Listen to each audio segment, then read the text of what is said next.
Before you were a bankruptcy, he needs the project. He doesn't Yeah. gaining money from them, he's using them for other things.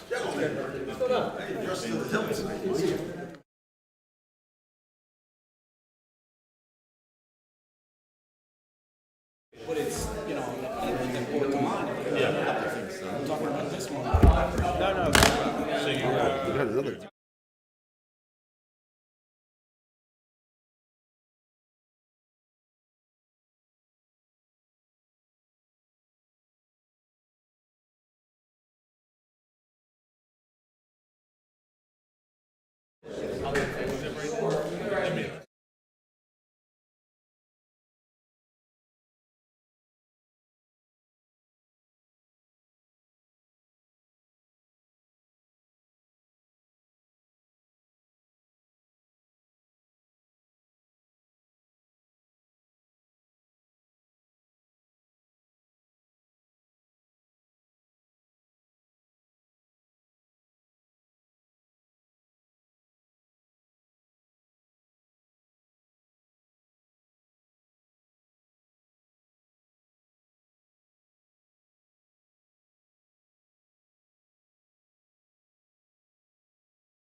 breaks your heart. Not what I was expecting when I got that email.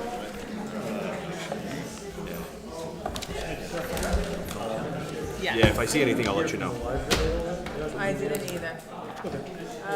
Hold on, because our microphones are. Not that good, right?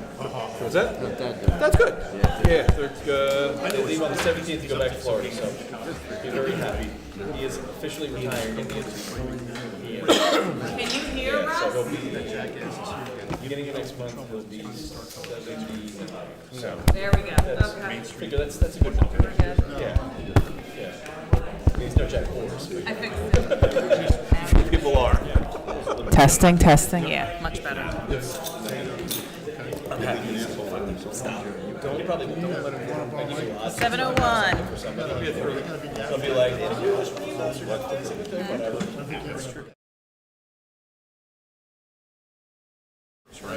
So it's like he doesn't really have a hobby that takes a lot of time. So for him to go, oh, the 2 hours of work, it's like, take no right.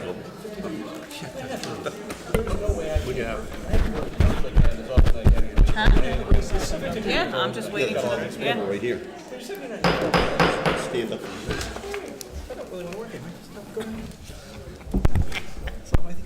Good evening. I'd like to call the September 9th, 2024 Borough Council meeting to order. Will the clerk please read the open public meeting statement? Adequate notice of this meeting has been provided as required under Chapter 231, Public Law 1975, specifying the time, date, and location by posting a copy of the notice on the municipal building, municipal website, providing a copy of the annual notice schedules to the official newspapers of the borough, and is on file in the clerk's office. Will the clerk please call the roll? Council President Revelinsky. Here. Councilman Collins. Here. Councilman Menko. Here. Councilman Poznanski. Here. Councilman Potter. Here. Councilman Zambrana. Here. Mayor Murray. Here. Borough Attorney Peter Vignolo. Borough Engineer Mike McClellan. Present. Borough Administrator Fred Carr. Borough Clerk Monica Orlando, present. Will everyone please stand for a moment of silence, which will be followed by the salute of the flag.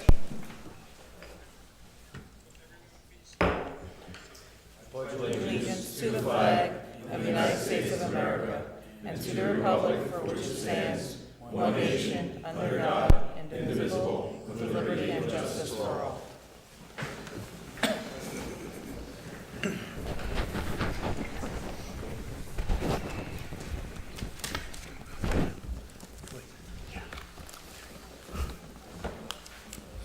Now is the time for public comments limited to the resolutions on the agenda. If you wish to speak, please step up to the microphone, state your name and address for the record.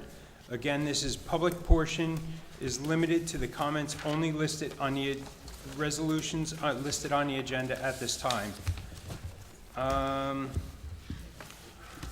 If someone has a comment, please state your name and address for the record.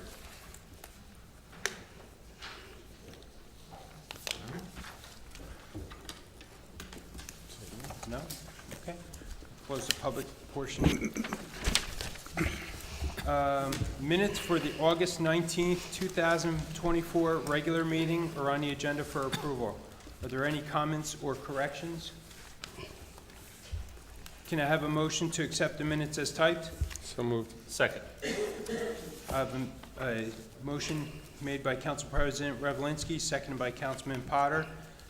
All in favor? Aye. Any opposed? Okay. Meeting minutes for August 19th, executive session, are on the agenda for approval. Are there any comments or corrections? Can I have a motion to accept the minutes as typed? So moved. Second. All in favor? Aye. Any opposed? Okay. Ordinance introduction, first reading. This is an introduction of ordinance 24-1549. There will be no public input on this ordinance tonight. The introduction summary will be published as required by law, and second reading, public hearing, and final adoption will be considered on the September 23rd, 2024. Full copies of the ordinance will be posted on the borough website, on the bulletin board, at the municipal building, and available at no cost in the municipal clerk's office between the hours of 8:30 a.m. and 4:30 p.m. Monday through Friday. Will the clerk please read ordinance 24-1549 by title only? An ordinance amending Chapter 7, Traffic, Section 7-14, parking prohibited at all times on certain streets, to impose parking restrictions on various streets within the Borough of Milltown. May I have a motion and a second to adopt ordinance 24-1549? I move that ordinance number 24-1549 be adopted on first reading, published according to law, and that the public hearing be held at the next regularly scheduled council meeting on Monday, September 23rd, 7 p.m. in council chambers at Borough Hall. May I have a second?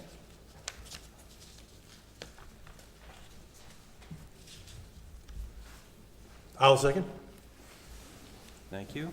I have a motion made by Council President Revelinsky, seconded by Councilman Manco. Does council have any questions or comments? Yes, Mr. Mayor, I do have a question. First of all, can somebody refresh my memory? Peter, I don't know if you know this or not, but how did these streets and all get put on the list? I was provided with a list from the mayor, Councilman Revelinsky, and Councilman Manco. Okay. And was any of this information, provided to the chief? Yes. It was, and you have confirmation that he was in agreement with all this? Yeah. He Okay. said, go ahead. If you think it'll help with the parking, go right ahead. Okay, because I have a question regarding the first one on Ackerman. I was actually there today and I took pictures, and I'm not understanding why it should be on both sides of the street. This is the only one that doesn't have the 50 feet. Everything else has 110 feet, 80 feet, but this has actually the whole street on both sides. So I would recommend that, Well, this is from Townsend. Townsend to, Townsend. no, Townsend to South Main. So that whole block. Right. It's actually just one side, Councilman Potter. No, it says both sides. It says North- from Townsend north Street side. to South Main Street. Oh, The north north. side. So which is the north side? The Which north one- side would be, if you're pulling in off of South Main, would be the left-hand side. So if you're pulling in from South Main. If you're coming up Ackerman and turning onto Main, Be the on the north right-hand side side. would be your right-hand side. So it's gonna be on where the house, that side where the house is?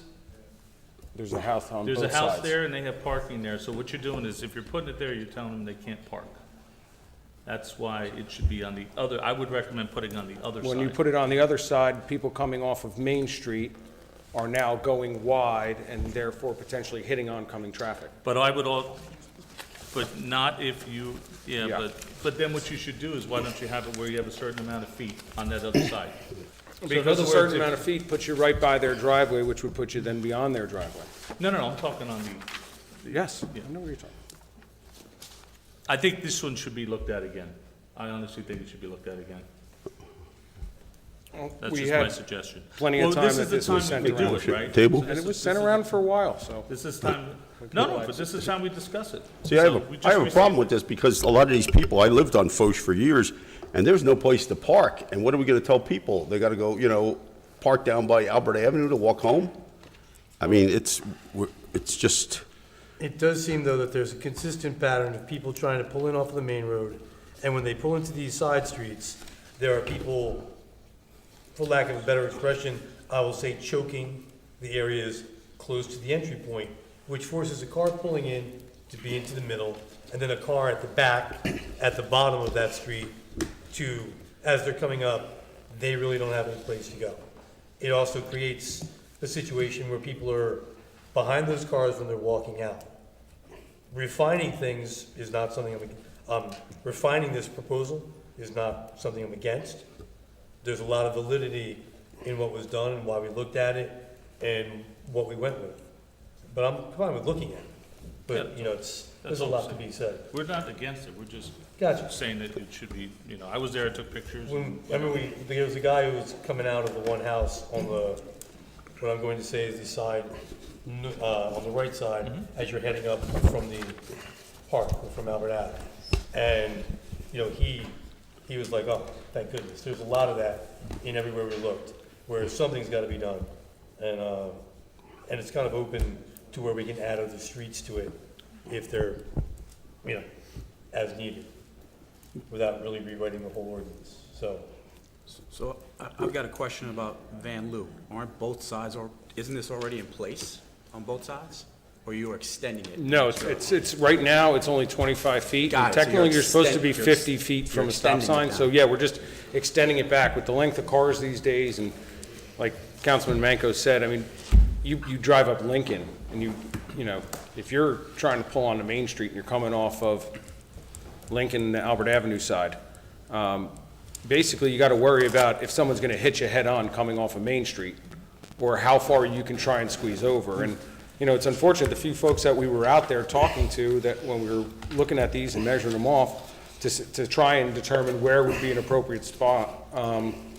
A lot of these are from rentals along Main Street who don't have their own parking and are parking on other side streets, making it extremely difficult for people to traverse the side streets and making it dangerous. So yes, to your question, that Van Loo does have both sides already. We're just pushing it back 50 feet instead of only 25. Well, got it. You're going to 80 feet from where it is now. And based on an average car length? Yeah, I didn't memorize all the numbers, but yes, 80 feet. I think that puts you at the driveway for the jewelers? the jeweler, and on the other side, the driveway. And with Garver, that bend, we talked to chief of fire, and he brought his rig down that street. And that's based on his recommendations, but it was kind of noticing about the size of the rig. In the same respect, turning onto some of these side streets that are already a touch narrow, with the mouth being jammed on both sides. If there's a rig and a car coming, that's gonna be a tough test. So,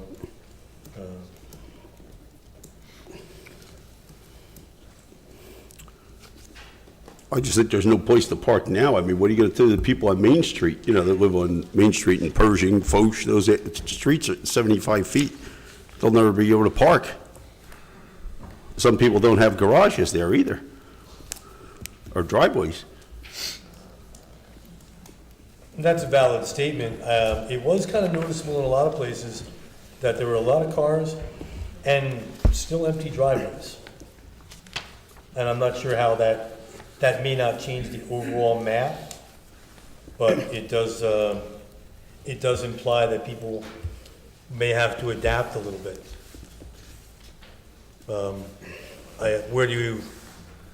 Public safety, inconvenience, everything's a trade in this life. I'd rather go with public safety over convenience. I do as well, but like I said, I haven't heard any complaints on any, I mean, there hasn't been reported concerns or any complaints in the past, so, you know, that's just. I agree with Dave, this needs a further look at. I mean, we really do need to take a look at this before we can get some public input, because I wouldn't want to do this to somebody. And plus too, at the next meeting, they all have to be at the, you know, they're all gonna get notified, so they'll have, the residents will be at the next meeting, if this does move on, correct? Is it a requirement that we send out notification to everyone? Really? So you're gonna tell people they can't park, but they don't get a requirement that their house is on a resolution? We did that for, what's the last one that we did parking restrictions on? Because I had a type The of letter for you to one-way- put the in one-way the by the school. mailboxes. Yeah. Do we put flyers on the cars for the people that live on Main Street but decide to park on Lincoln? I mean, I'm talking about. it gets a little ridiculous. I mean, look, if you have a vehicle, assume that you gotta find a place to park. When the streets have snow on them, and you gotta move your car, you gotta have a place to park. That's snow, this is regular every day.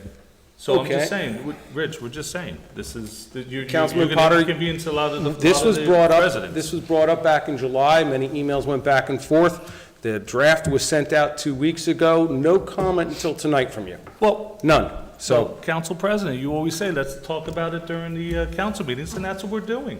Fair enough. You've always said that. We're talking about it. Is that correct?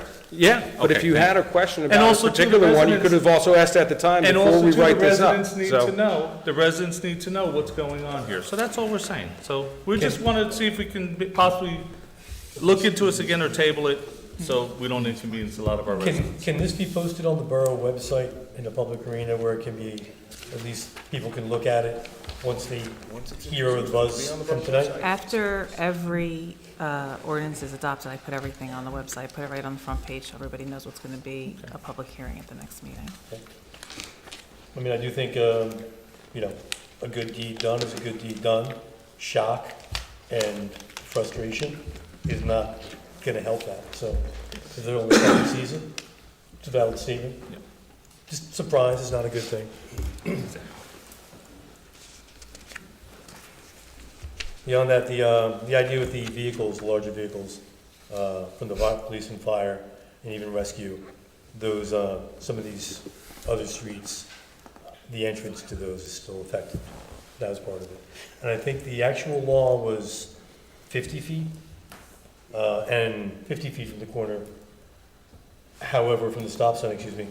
But a lot of the streets are not clearly marked, or they actually seem to have an old sign, I think, that referred to it as 25 feet or something like that. Do you remember, I'm trying to remember, it was a little while back. 25, But there was it's 25 from a crosswalk, 50 from a stop sign. Okay. So if you consider that, you pull off Main Street and you've got a car parked 25 feet, that's one car length. So as soon as you're pulling off, you're already scooching over to the middle. Right? And a lot of places, because there were crosswalks there, I don't know why we haven't updated these in the past, but the no parking signs should be 50 feet back from those stop signs. I don't know why they aren't yet. But we went out, we looked at it, and we said, okay, 50 feet means one more car or a half a car and someone trying to squeeze in here between the driveway and the intersection. So let's push it back to, 60 feet or 70 feet. You see some of these are abnormal numbers, and that was based on the location of someone's driveway, that first corner house, where that is, and saying, okay, can we provide another spot here? What does that do? Right now, there's a car on Lincoln that they swear it's 25 feet, but I'll tell you, you pull off of Main Street and it feels like it's 3 feet in front of you on the heading towards Albert Avenue side of Lincoln. I mean, it's just getting ridiculous. And a lot of these, from what people tell us when we walk around, they go, oh yeah, that's a renter over there. That's his work car, that's his wife's car, and that's his car. Well, if the guy lives on Main Street, how come his landlord doesn't provide him with adequate parking? That sounds like someone making money off renting a business or renting an apartment that doesn't really care about the impact that his rental unit or how many people he rents to has on the rest of the residents of Milltown. And quite frankly, I don't care. If he's got to put some more paving in and more parking, so be it. I'm all for parking permits. I'd love to enforce parking permits and find out where all the illegal rentals are in this town.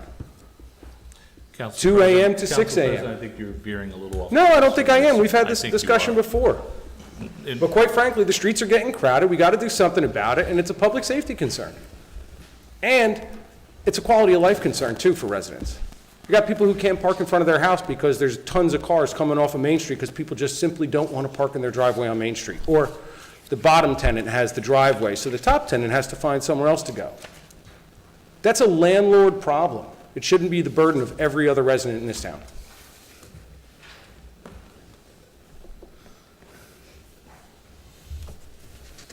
Will the clerk please call the roll? Council President Revelinsky. Aye. Councilman Collins. No.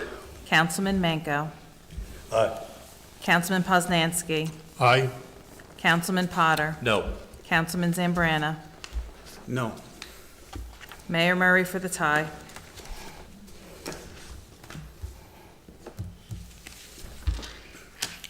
I would actually, I would want this to be looked at a little bit more detailed, so if I don't vote, is it just tabled, Peter? You No, you can't. need to vote. You have to vote. And it will get revised then, we can resubmit? It could be revisited between now and its second reading, in which case it would probably be adopted on first reading again, because if there was a substantive change to the ordinance, it needs to start again. But that's where we're at. Okay, let's say no, and then we need to revise the numbers based upon better field observation. Motion does not pass. If you want to get together and look at things together, Oh, absolutely, feel free. absolutely. we I only actually wasted want the 3 chief months. there as well. Not a bad Get plan. chief there as well. It is something that the entire town affects the entire town, so we should have a little, I'd like to see everybody kind of having like, yeah, this makes sense and it works, so. Agreed, it should be done, but like I said, it should make sense. No, absolutely, and I think if, hey, more than a couple miles is a good idea, Agreed. no worries. All right. I walk the dog 7 nights a week, let me know, let me tell you. Ordinance introduction, first reading. This is an introduction to ordinance 24-1550. There will be no public input on this ordinance tonight. This is an introduction summary will be published as required by law, and a second reading, public hearing, and a final adoption will be considered on September 23rd, 2024. Full copies of the ordinance will be posted on the borough website, on the bulletin board at the municipal building, and available at no cost in the office of the municipal clerk between the 8 hours of 8:30 a.m. and 4:30 p.m., Monday through Friday. Will the clerk please read ordinance 24-1550 by title only? Ordinance to amend Chapter 25, Water of the revised general ordinances of the Borough of Milltown. Mayor Murray, just before the council considers this, there were two typographical errors I needed to just point out. The second to last section should be section 25-12-6 with a reference to section 25-12.7, and the final section should be 25-12.7. I've made the clerk aware of that. I'll get her a revised version, but they're just, doesn't change the substance of the ordinance. It just merely changes some of the section references. Thank you. You got it. Is that for the right to reentry? It Right to entry? is, Goes from it's, 267 yeah, right of reentry 24 to replace lead service lines, and then violations and penalties, those 6 and 7 respectively. 6 and 7, and then the reference in point 6 should be to point 7. Will the clerk please read ordinance by title? I did. No, we already did that. I jumped in after that. May I have a motion and a second to adopt ordinance 24-1550? I move that ordinance number 24-1550 be adopted on first reading, published according to law, and that the public hearing be held at the next regularly scheduled council meeting on Monday, September 23rd, 7 p.m. in council chambers at Borough Hall. Do I have a second?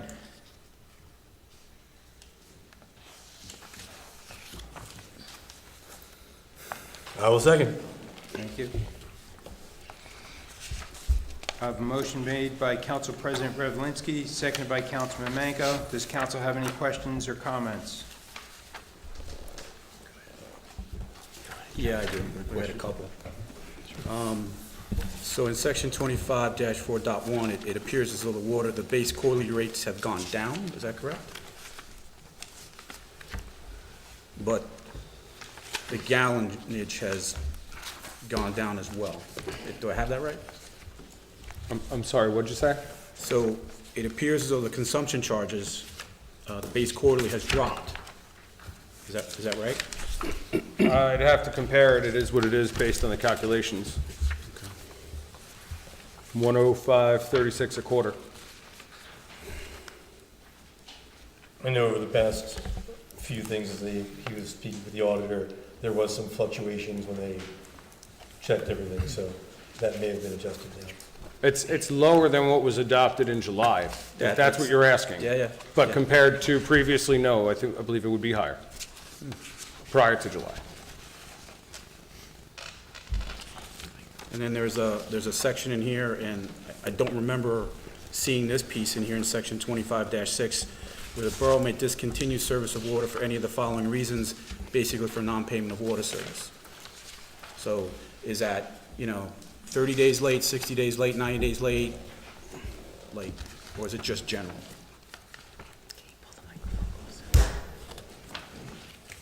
It's interesting, right now, I know we don't have the ability to do that. Right. You're saying in section 6 about the lead service lines? No. But the Under 5. discontinuance of what? Section 25-6 about the discontinuance of water,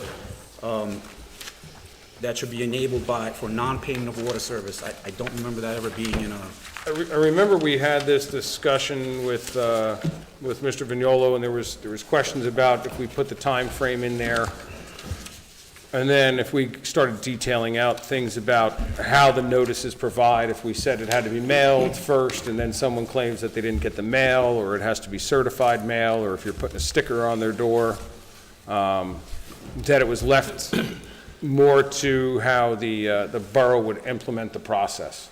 Essentially, staying current would mean if you have some sort of hardship and you're doing a payment plan and you fell short on that and decided that you were going to skip your payment plan, then you would risk shut-off. I think Councilman Zambrana, I think it's designed to provide discretion to the building department because currently there is no explicit ability to do that, and they're running up against users who just are habitual non-payers and will just allow it to go to sale at the end of the year like a tax sale, and I don't. That's the way it's always been done, right? That is the way it's always been done. Because I had this question, the same thing, and I'm like, you know, how could we allow this to happen? Well, it's because we're never gonna lose, right? Because you're gonna get it at the tax sale. You're never gonna lose it, so that's why it's a little bit, you know, interesting that it's now in the ordinance that we're not even gonna wait till that, the tax sale, we're just gonna shut your water off. Well, again, I don't know that there's ever been a policy in the borough to expeditiously shut anyone's water off.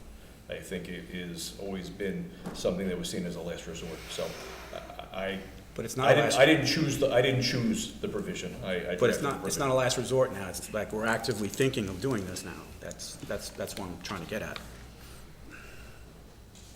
We have to pay our bills, people need to pay their water bills. I think it's pretty straightforward. It doesn't seem out of the question to say you haven't paid your bill in X amount of days. Most utilities do start off the service. It is a little different, I guess, as the town being the provider, as opposed to JCP&L or American Water or any of those entities that are corporations, kind of allowed to do that because they are corporations and their goal is to make money. We're providing a service.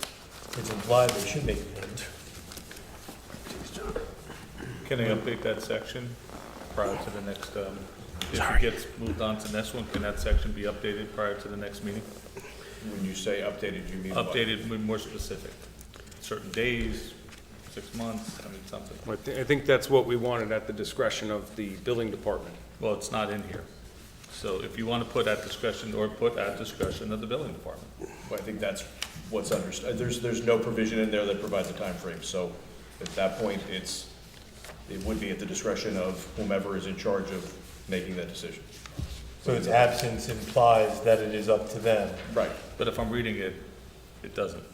So, I mean, like I said, it's an ordinance, I would just make it specific, like Councilman Zambrana said. So whom would you like to name then?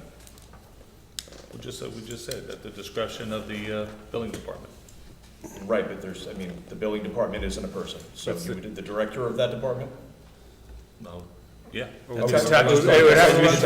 would have to be the tax That's a collector. start, that's a start. I think it would have to That's a fall to the start. tax collector. If Fred, I think I'm right there? She's tax and utility collector, so. Well, but essentially, these go to tax sale if someone's not Correct. paying their bill, so it would be the tax collector's discretion, Well, Yes, sir. right? So, well, I would say not the tax collector, because the tax collector is only the person who becomes involved when then someone doesn't pay and they go to tax sale. So the tax collector is, while it may be the same person, is not the person who would be in charge of deciding how monies are collected for your utility department. That would be a different hat, even if it's the same person, if that makes sense. What would you name? She has the title of utilities collector as well, Yeah, so you would just that's put what- utilities collector Right, instead it of would be tax utilities collector. collector, not tax collector. So be it. So, got it. so with that change, Councilman Potter, would that be acceptable to you? I'd be fine with it. Would it be prudent to put in there, at a minimum of whatever amount of days that you'd have to be over? We can do whatever you guys would like.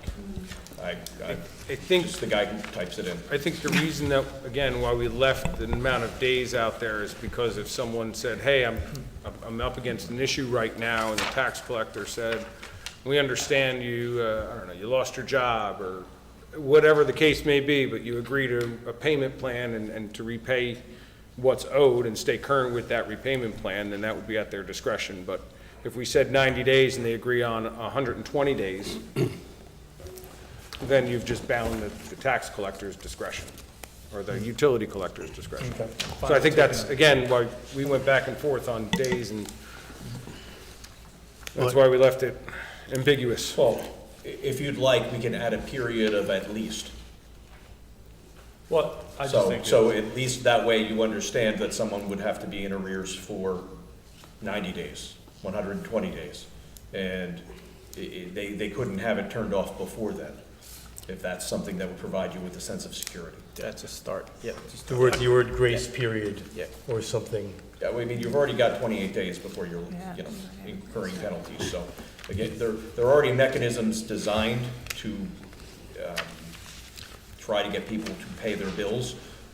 So again, this is designed as a last resort, to the best of my understanding. I don't think anyone wants to be shutting off people's water, so. And that's why I think at the discretion, we shouldn't have any dates. It could be at the discretion, so like the council president said. I think you'll find that there are a fair amount of people that they're not paying their bills, but they can't afford to.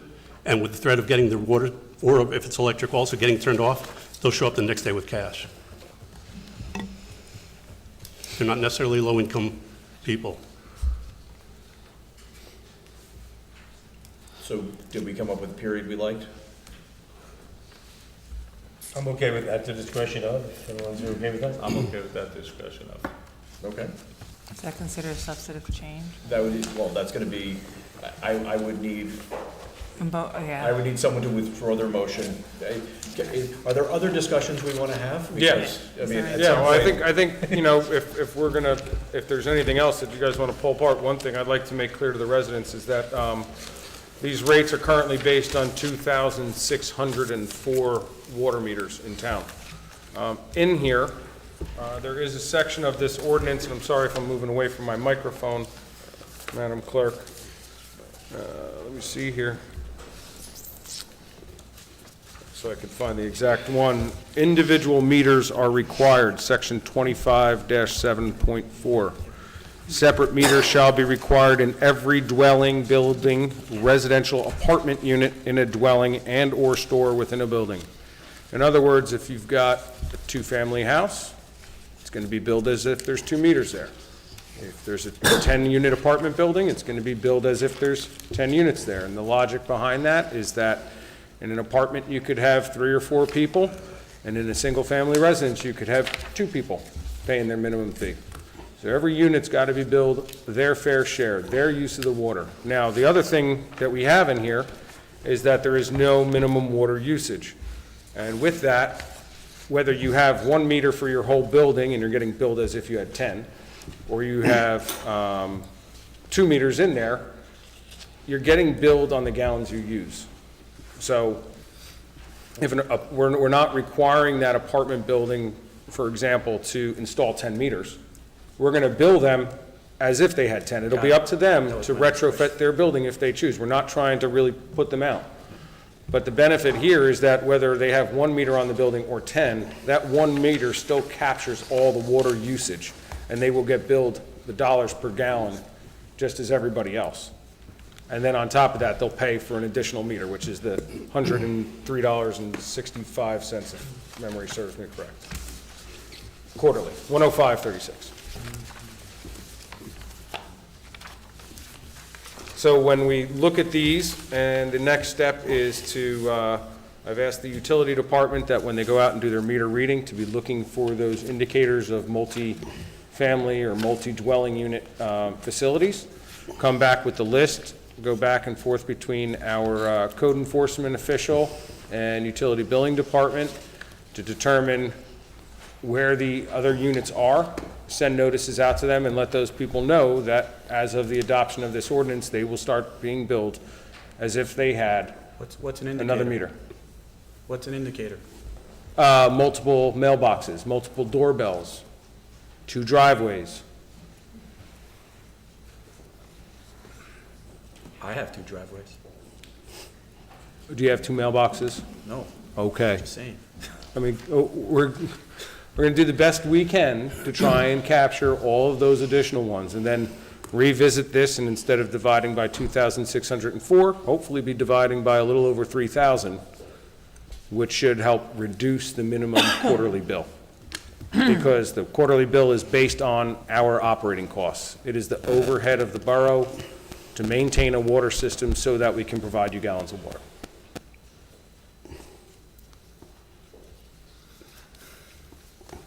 Fred, I got a question for you. Did we ever find out the agreement, excuse me, East Brunswick and Starkin Road? You said there was 8 houses over there, but I believe they added like 20 or 30 more. I believe I responded, so that I don't think it'll make a difference. There's a, in our $4.2 million budget, whether or not we're collecting from those, and I frankly would not like to provide them an opening, as I stated earlier today in my response, that to reopen the negotiations between us and them on our billing as part of that conversation. So we're not going to bill them. Right now, we're not, correct, based on the email. If, in the future, we want to capture that, it could change the dynamics and try to figure that out. But there has to be some agreement between us and them. Well, that would be in the ordinances that you all provided. I didn't see anything in there in my cursory look at it again today. But we'd have to reach out and individually figure out who they are to try to capture those 8 people or those 20 people. But yes, we can do that. But it's not, on the $4.2 million between Thursday when we introduced this or got this and today, no, sir. We have not efforted that. We have not done that. And this is, Starkin Road is up by Mike's Country Market, right? Right. So we're talking about folks whose sewer flow makes sense when they constructed that development to flow into Milltown. But I don't believe we provide them with water service. So if we're not billing them for water, New Brunswick's not billing us for the water, and New Brunswick's not billing us for the sewer because we pay New Brunswick based on dollars per gallon. Based on our water usage. Yeah. New Brunswick says you bought 160 million gallons of water last year, Milltown, you owe us for 160 million gallons of sewage. They have tried in the past to say, well, you pump more sewage than you've bought water, and we said, well, this agreement from 1982 is a very nice agreement, and it says we only pay you for the water we bought. Well, if you have a sewer break, who pays for it? The residents of Milltown or East Brunswick? The residents of Milltown, but it would be very difficult to earmark what the cost that those people contribute to our sewer system is, especially since we're not metering their water. But we have an interlocal with gas. We buy gas from East Brunswick, so there's got to be some agreement somewhere. Because I heard there was like, if I remember correctly, first they added like 7 or 8 houses, and then they added like 20 or 30 more. So it's like, that puts a stress on our system. Mike, Mr. McClellan, do you have any knowledge on this? I think those houses were probably here when you were working for the great borough of Milltown. Yes, that's correct. The exact number, though, if there's been changes over the last couple of years, I haven't been out there in a while, so we can go out and make an inspection. I mean, It's a significant number.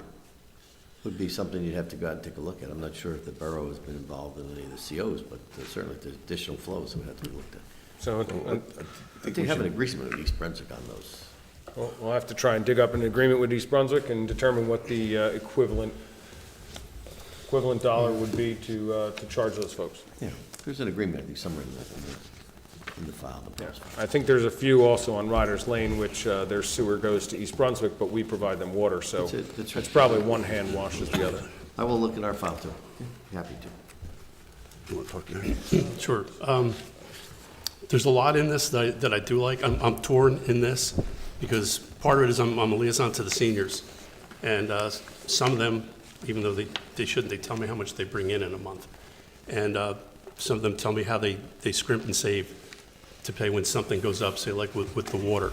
So although I do like the concept of this, I would appreciate if there's a way to help seniors, or there are a lot of single men or single women that they're penalized because they don't use much water, and you have like a large family or people that use sprinklers in the summer, and they may gain from this, and people like the seniors on fixed income, and some have a fair amount of money, but some don't, and that bothers me. But the concept of this I do like, so I'm torn in this.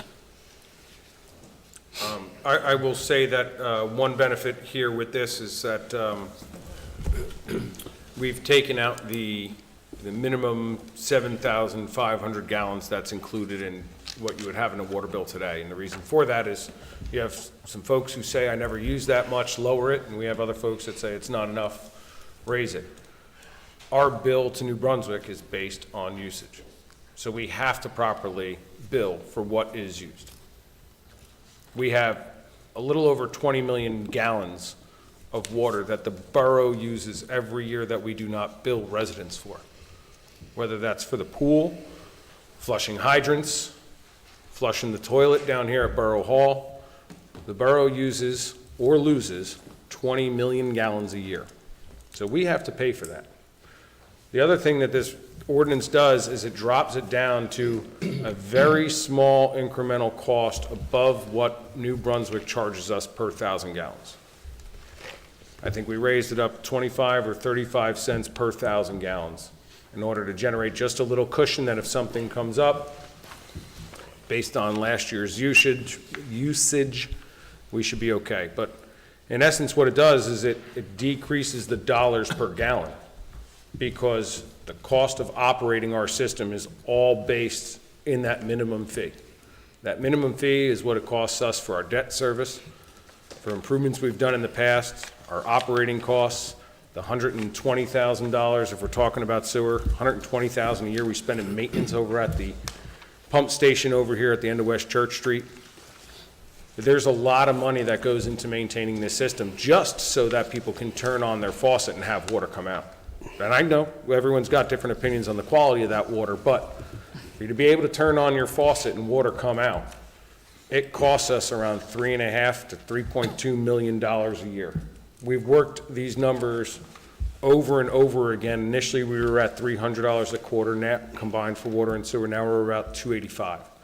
Again, based on 2,604 meters. So when we find those additional units and bill those units accordingly, we should see the minimum rates further go down and create more equality. It also gets us off that crazy notion of the more water we sell, the greater revenue we have, because when rates go up, people use less water, lawns die, and we don't have the revenue to keep operations going. That's not a smart way to operate a business. And it is a business, because if we don't have money at the end of the year, guess what? Nothing's getting fixed. Things aren't running. You're not going to be able to turn on the faucet and have water come out. So we got to pay those minimum bills. It also creates the equality, which we've talked about for several years, between the folks who get billed for the 3 hottest months of the summer in one shot versus the folks who do not. Because if you're using over 7,500 gallons on average and you decide that you're watering your lawn or you're going to fill up a baby pool in the backyard for the kids, you're likely going to exceed that minimum usage and pay more in a tier. And that tier means more dollars per gallon for every 1,000 gallons you use. Under the new structure, all gallon usage is the same rate. So if you're washing your car, you leave the faucet on, yeah, you'll pay for the water, but you're not going to suddenly be charged more dollars per gallon for that water usage. I mean, I hear people that, you know, they were upset when it was $75 and they got the minimum charge. Now we're going to like raise it up so much. You know, it's going to hurt the poor, the single people who are living alone and the, you know, the people that don't use a lot of water. So it's the converse side of this. Councilman, are we losing water in other ways? I mean, are we metered correctly? So from New Brunswick? It's a good question. One of the reasons that we pushed for those smart meters, those electronic meters, is so that we can look at a certain period of time, push a button, and capture all the water usage that has gone through meters in the town. So when we put those on all of our borough facilities, we should be able to see, are we getting billed properly? The other thing that we don't have is we don't have an electronic meter on our side of the chamber that connects us to New Brunswick. So New Brunswick says we took our reading, I think in the agreement it says the 30th day of the month, they should probably say the 28th to make up for February, but the 30th day of the month at midnight, they take a reading and they say this is how much water Milltown bought. We have absolutely no way, under the way we operate now, to verify that. We don't have a meter, our own meter, by New Brunswick, and we don't have the capabilities to suddenly take a reading at midnight of every house in town and find out how much water was used in the last 30 days. So in the water industry, they call it unaccounted for water. Mm-hmm. And the best we can come up with is we've billed 140 million gallons of water to the residents. We got billed for 160, We got 60 million, or 20 million gallons of unaccounted for water. Mike, So we have to account for that in our operating costs. Mike, is it possible we have water leaks that are unaccounted for? It's possible, but you usually see those bubbling them up out of the ground. These unaccounted for water is not an uncommon issue. Even water metering, and as you know, we've talked about this before, water meters fail in under registration. So without being complicated with the wording, as the water meter gets old, it under registers. So sometimes when we see these differences, and 10% is not too far off, but a little over that, it sounds like, that it's usually under registration. So your meters are getting older. As they get older, you under register, so you might be paying more to New Brunswick because of that. So when you get the new meters in, which I think is going to be discussed a little in my report tonight, that will help you to go through and try to resolve some of those. Yeah, there are other water studies can be done to determine leaks. Leaks sometimes emanate from storm sewer. If Public Works has some time this winter, what you can do is go around and check your storm sewer discharges and see if there's any larger discharge in the wintertime when there's not a rain event. That sometimes will be an indication that there's a couple of ways of doing it. But usually what you'll do is look at your commercial accounts. A lot of times what happens with commercial and industrial accounts is that the meters are not sized properly. So you might get a fairly large commercial industrial user which has a wrong size meters that under registers also. So there's quite a bit of complications on this. But there's an allowable number for water systems like yours as to what you would expect a unaccounted for water is. So. This work can be done to determine it. Your system, you run about 80 PSI on the average, and that usually is going to pop up out of the ground, as we all know. So. If I might add one more thing, you can, with New Brunswick, when they adjust their meter, there's a way to go through and calibrate a meter, and you can, in your agreement, New Brunswick, I think, allows you to request calibration once a year. So that may be one way of resolving your concern about whether or not you're getting billed for the right amount. Well, the other problem, though, is we have no way to say where that water went in town in that given amount of time. No, what you would do is you would check their meter. Right. If their meter Recalibrate the meter. 1 or 2% of the accuracy, that's where you know what's gone through that meter is what you've used or consumed or is leaking in the system, which I'm not really sure you have much in the way of leaks, but it's not uncommon to have some leaks. So do we know when the last water meter was recalibrated? No, I think, you'd have to work with New Brunswick on that, and that's something that is in the agreement with New Brunswick, and it allows you to do that and attend those and even request them. So, that's typically a one-year thing that you should do and would be recommended. Well, it's also possible that there's situations coming from New Brunswick, it could be incompetence or malfeasance, and it gets passed along to us, and we have our arm tied behind our back here. But, not to drag this out, but it's a clear thing. You have a meter there, you calibrate it once a year. It is what it is, Right, as long as they There's calibrate, but we yeah. probably haven't had it calibrated in years.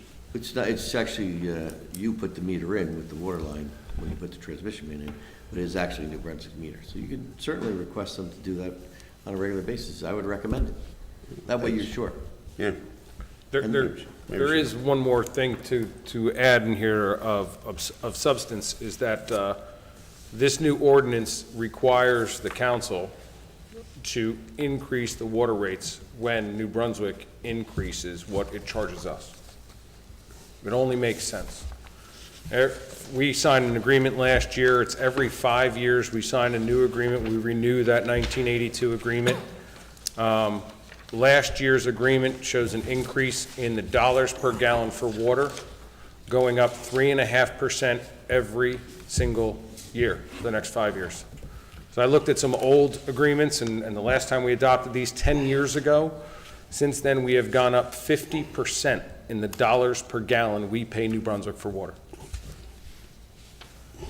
I don't remember water rates going up that much. But the rate hasn't gone up. Not that much. So this is a bad thing. If we are not staying on top of our costs, A, keeping an eye on them, and B, adjusting our rates when our costs go up, then we're just gonna be back here again in another 3 or 4 years doing the same thing. The whole purpose of this and why we went through all the work is to try and get on the right track moving forward. To plan for the future and say our costs are budgeted, our rates are going up, when our provider goes up in cost, we go up the same, to try and always maintain that buffer ahead, rather than what we've gone through in the past several years, which was we had a nice cushion, and little by little that cushion depleted because costs went up. Fred, do you think we could send New Brunswick a notice that we could recalibrate the water main? I've written a note. I will ask them to provide us their calibration data. Okay, just, yeah, and ask them the last time it was calibrated. I will do that. But as Just we drop an stated email. before, we can't argue with whatever they said because we don't have anything on our side of the meter to say, look, our meter says X and yours says Y.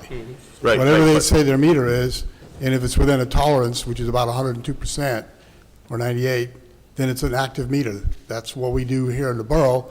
When you, as an individual, go out and say, I think my meter is running fast or I'm being overcharged, and we send it out, if it comes in that tolerance, the meter's accurate.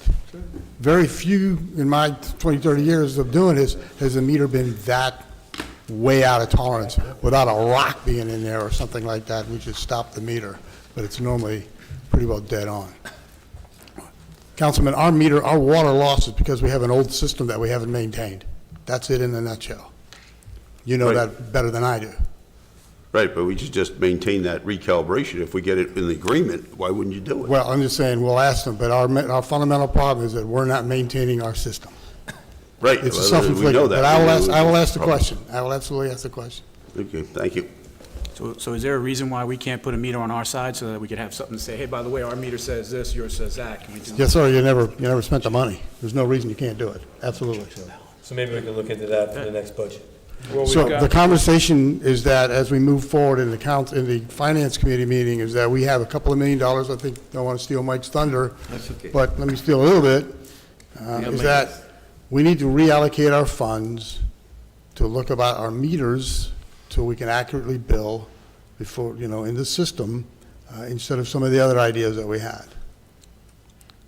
And so, that's the short version, but yes, sir, absolutely, we can do that, and we should, as I've said often. And as well as put one in with East Brunswick too, because when New Brunswick's water supply goes down, we have an interconnection with East Brunswick, and East Brunswick will feed us water. So again, we want to make sure that whatever we're getting billed is accurate. Totally agree. What are we talking about cost-wise? Ballpark? For a mag meter, I don't know, what are they, 40 grand plus? In East install? Brunswick, if you had one from East Brunswick, you're probably about 100,000, meter pit and everything else involved, yeah. So it's not inexpensive, but, it's something that generally the DEP recommends. They don't mandate it, but they recommend it for interconnections. Especially one like yours with East Brunswick, because there's a large amount of work that comes through there. It's done on time now. They basically, when it's opened up, you're billed based upon the time it's open. Plus, they know what your average water use is. If your New Brunswick is down, they can pretty much tell you what they're consuming and sending it by. That's only emergencies. It's not uncommon. Emergency interconnects do not have meters. It's not a small thing. And I would just say one more thing. Meters are a complex study issue. So you could have 2 meters in line and have them come up with different numbers. So I'd be really careful about double meters and, well, our meter says this, your meter says, and then you get 1 meter, it's calibrated and it's working fine, and you rely on it. That's how you do it. We put the meter in. We put our transmission main in, we put the meter in. We know what type of meter it is, and unless they've changed it in the last 35 years or so, it should be the same meter. So it's a turbine meter, and it's within actually what your water use was at the time. That meter's 35 years old? I think it's about 35 years. Time goes by quick. So we might be benefiting from having a real old meter there. You may be. But I highly recommend you calibrate it and check to see the calibration. So, good. So, I think the first comment, Mr. Vignola, was it was going to get retracted, so if we could add the comments? I think, Mr. Mayor, all I was trying to do was make sure we were at the end of whatever the comments were so that we didn't retract it, amend it, and then have somebody bring something else again. So we trot over the same path So as long as the council's all said their piece, I can certainly give you a roadmap. Okay, so I think we have to. Yeah, I would just ask Council President Revelinsky to withdraw his motion to adopt so that we can amend with the additional language in section 25-6A5 regarding termination for non-payment. Over my dead body. Will I withdraw my motion to adopt? It's going to be a long night, Council President. May I just say one thing? I'll withdraw my motion. May I just say one thing?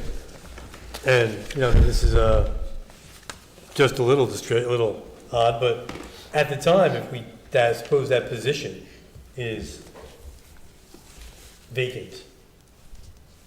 It's free water for everybody. Oh, I'm sorry? It's free water for everybody then. May have chaos. So, Okay. yeah, We'll give it that. I think that would provide you with some impetus to fill that position.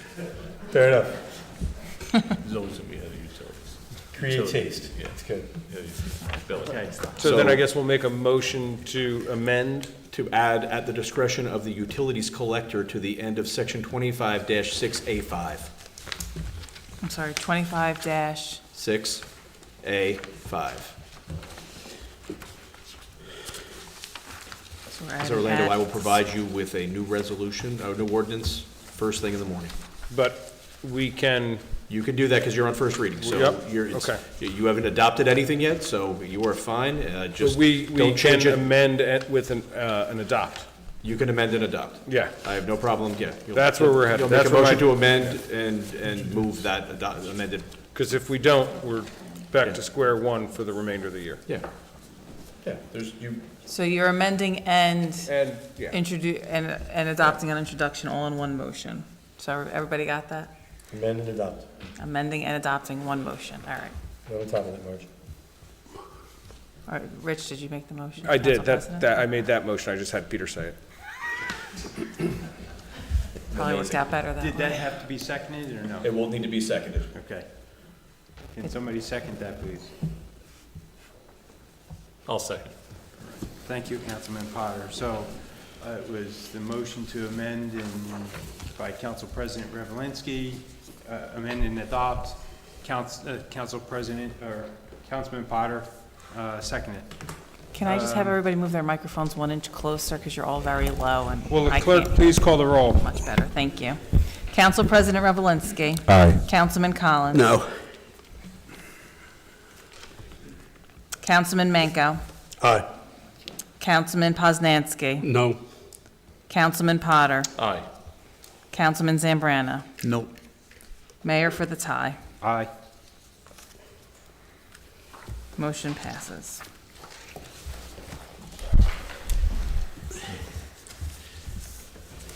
Second reading, public hearing on this ordinance will take place on September 23rd, 2024, at 7 PM, council chambers. Ordinance introduction, first reading. This is an introduction on ordinance 24-1551. There will be no public input on this ordinance tonight. The introduction summary will be published and as required by law. A second reading, public hearing, and final adoption will be considered on September 23rd, 2024. Full copies of the ordinance will be posted on the borough website, on the bulletin board at the municipal building, and available at no cost in the office of the municipal clerk between the hours of 8:30 a.m. and 4:30 p.m., Monday through Friday. Will the clerk please read ordinance 24-1551 by title only? Ordinance to amend Chapter 26 Sewer, Section 26-7.9 Sewer Use Charges of the revised general ordinances of the Borough of Milltown. May I have a motion and a second to adopt ordinance 24-1551? I move that ordinance 24-1551 be adopted on first reading, published according to law, and that the public hearing be held at the next regularly scheduled council meeting on Monday, September 23rd, 7 PM in council chambers at Borough Hall. May I have a second?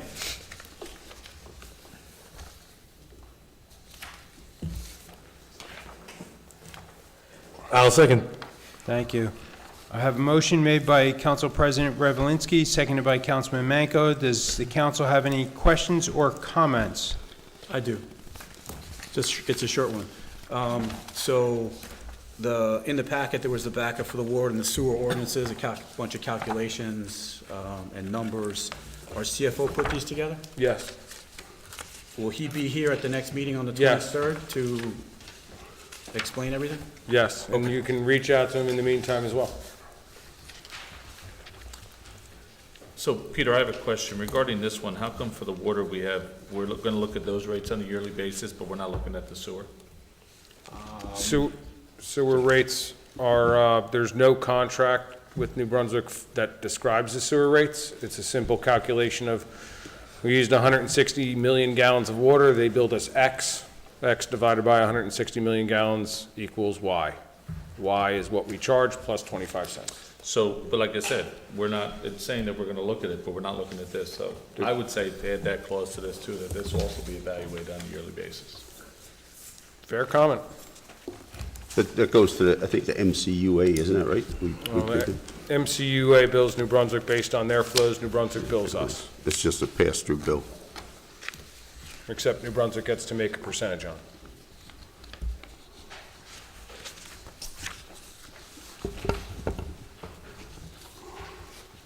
So is this more amendments, Peter? This would be another amendment if that's. I'd be willing to, once we're done with all our conversation. Any more conversations? Okay. Okay, so I withdraw my motion to adopt, and I will make a motion to amend to So- state something along the lines of I mimicking think- the Let's language have- in 1550. Yeah, I think what would work for Councilman Potter would be an annual rate examination that the council shall review the sewer rates each year prior to the adoption of the municipal budget to determine whether an increase in the sewer rates is necessary. Correct. Is that good? And we won't just, there won't be an auto, because I'm not sure there's an automatic rate increase that you can do based upon how we're built. Correct. Okay? All right. And you'll send that over. I will send that over. I promise. So it's a motion to amend and And adopt on adopt. introduction. And adopt. Okay, 1551. second. Will the clerk please call the roll? I don't have a second. Oh, we need a second. We Sorry. do, sorry, it's good. Second. Thank you. I have a motion made by Council President Revelinsky, seconded by Councilman Manco. Will the clerk please call the roll? Council President Revelinsky. Aye. Councilman Collins. No. Councilman Manco. Aye. Councilman Poznanski. No. Councilman Potter. Aye. Councilman Zambrana. I'd like to hear what our CFO is going to say on the 23rd, so it will be no for now. 1, 2, 3. Mayor for the tiebreaker. Aye. Motion carries. Second reading and public hearing on this ordinance will take place on September 23rd, 2024, at 7 PM in the council chambers.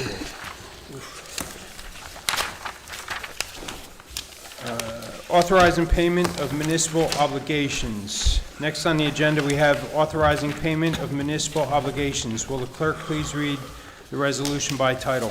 Resolution 2024-252, authorizing the payment of bills, claims, and statements against the Borough of Milltown in a total amount of $1,225,263.57. You have heard the reading of this resolution.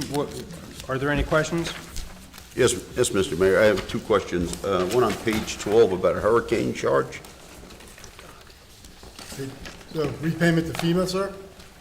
Yes, that would, 29,000.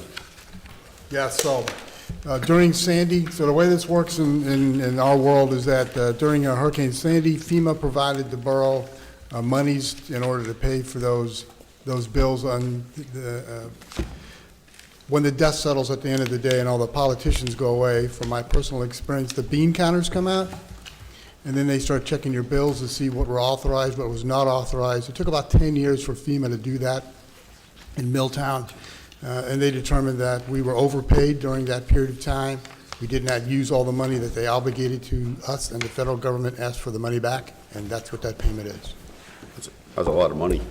Yes, sir, but we didn't use it. If we had used it during the period of time and provided, and of course, we would have had bills and purchase orders and canceled checks. If we had used the money, we would have provided them the documentation, and they would not have then asked for the money back. This was money that we did not use. Obligated, but did not use. forwarded, advanced, if you will, advanced, but did not use. Yeah, approved, Correct. did not use, yep. And a question on page 13, the Suppley Clooney, is that going to end soon, or? No, sir. Based on the email I sent out today, the answer is no. We have had, the accounts payable person in my office has submitted her 2-week notice. She'll be leaving in 2 weeks, unfortunately, so the answer to your question, sir, is no. May I have a motion and a second, please? So moved. Second. Have a motion by Council President Revelinsky, seconded by Councilman Collins. Will the clerk please call the roll? Council President Revelinsky. Aye. Councilman Collins. Aye. Councilman Menko. Aye. Councilman Poznanski. Aye. Councilman Potter. Abstain. Councilman Zambrana. Aye. Motion carries. Consent agenda. A consent resolution has been prepared for the resolutions listed on the agenda. All matters listed under the consent agenda are considered to be routine in nature and having been reviewed by Borough Council will be enacted on in one motion. Any items may be removed from the consent agenda at the request of any council member, and if so removed, will be treated as a separate matter. Any items requiring expenditure are supported by certification of funds. If any member of the council wants any resolution acted upon individually, please give me the resolution number and it will be pulled from the consent resolution.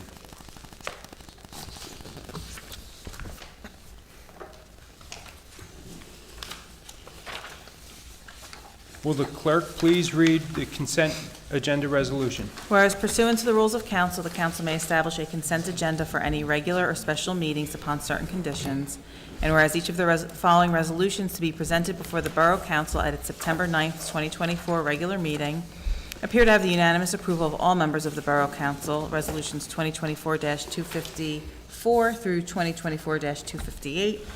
Now therefore be it resolved by the Borough Council of the Borough of Milltown that each of the above listed resolutions be approved and adopted by the Borough Council with the same legal effect as though each was read in its entirety at the September 9th, 2024 regular meeting and adopted by separate vote. Will the clerk please call the roll? I need a motion and a second. Oh, I'll make a motion. Second. Motion made by Council President Revelinsky, seconded by Councilman Potter. Will the clerk please call the roll? Council President Revelinsky. Aye. Councilman Collins. Aye. Councilman Menko. Aye. Councilman Poznanski. Aye. Councilman Potter. Aye. Councilman Zambrana. Aye. Reports from elected officials, Council President Revelinsky. Well, you heard most of the spiel about what we've been doing in finance. So now we'll be, I guess, posting another position available in the finance department as well.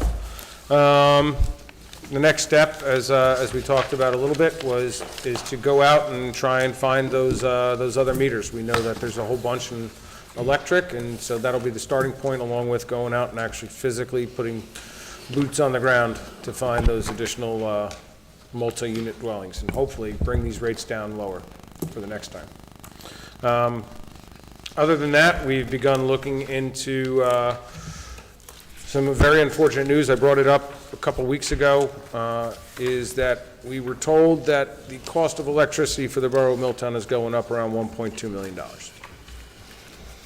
Yep, you and me both. So we're going to have the gentleman who sent that email to us here on the 23rd. We're also going to be talking about a battery backup system, of which South River has already implemented to generate some net savings for them in the cost of electricity. We'll have that person here on the 23rd, so stay tuned for a very electrifying meeting. I had to do it. I had to do it. It was bad. I'm a dad. It's a dad joke. With that, no news is good news with Ford Avenue so far that we can discuss openly. And I'll hand it back to you, Mr. Mayor. Thank you. Councilman Collins. Thank you, Mr. Mayor. The electric department, coordinated a line clearance project on north end of town to improve the reliability on Highland, Garver, Cortlandt Street, Columbia Avenue. Many trees were trimmed and removed. Work continued in this area, but more outages are expected. Line work was performed to replace the rotted cross arms on the electrical components. A transformer was replaced on Highland Drive after an outage was reported, and we restored power on South Main after a vehicle struck a pole. The water is replaced 2 defective valve boxes on Main Street. Annual root control application was done in the sewers flowing freely, and a new control board was put in at Elkins Lane Pump Station that has been installed. So that concludes my report, Mr. Mayor. Thank you. Councilman Manco. Thank you. Okay, regarding the Recreation Department, don't miss a fun night under the lights at Rutgers football game on Friday, September 27th. Please contact the Recreation Department with any questions on how to purchase tickets. The phone number is available on the website. I can say it out loud. Most people won't write it down in here or when they're watching this at home, but it's certainly available.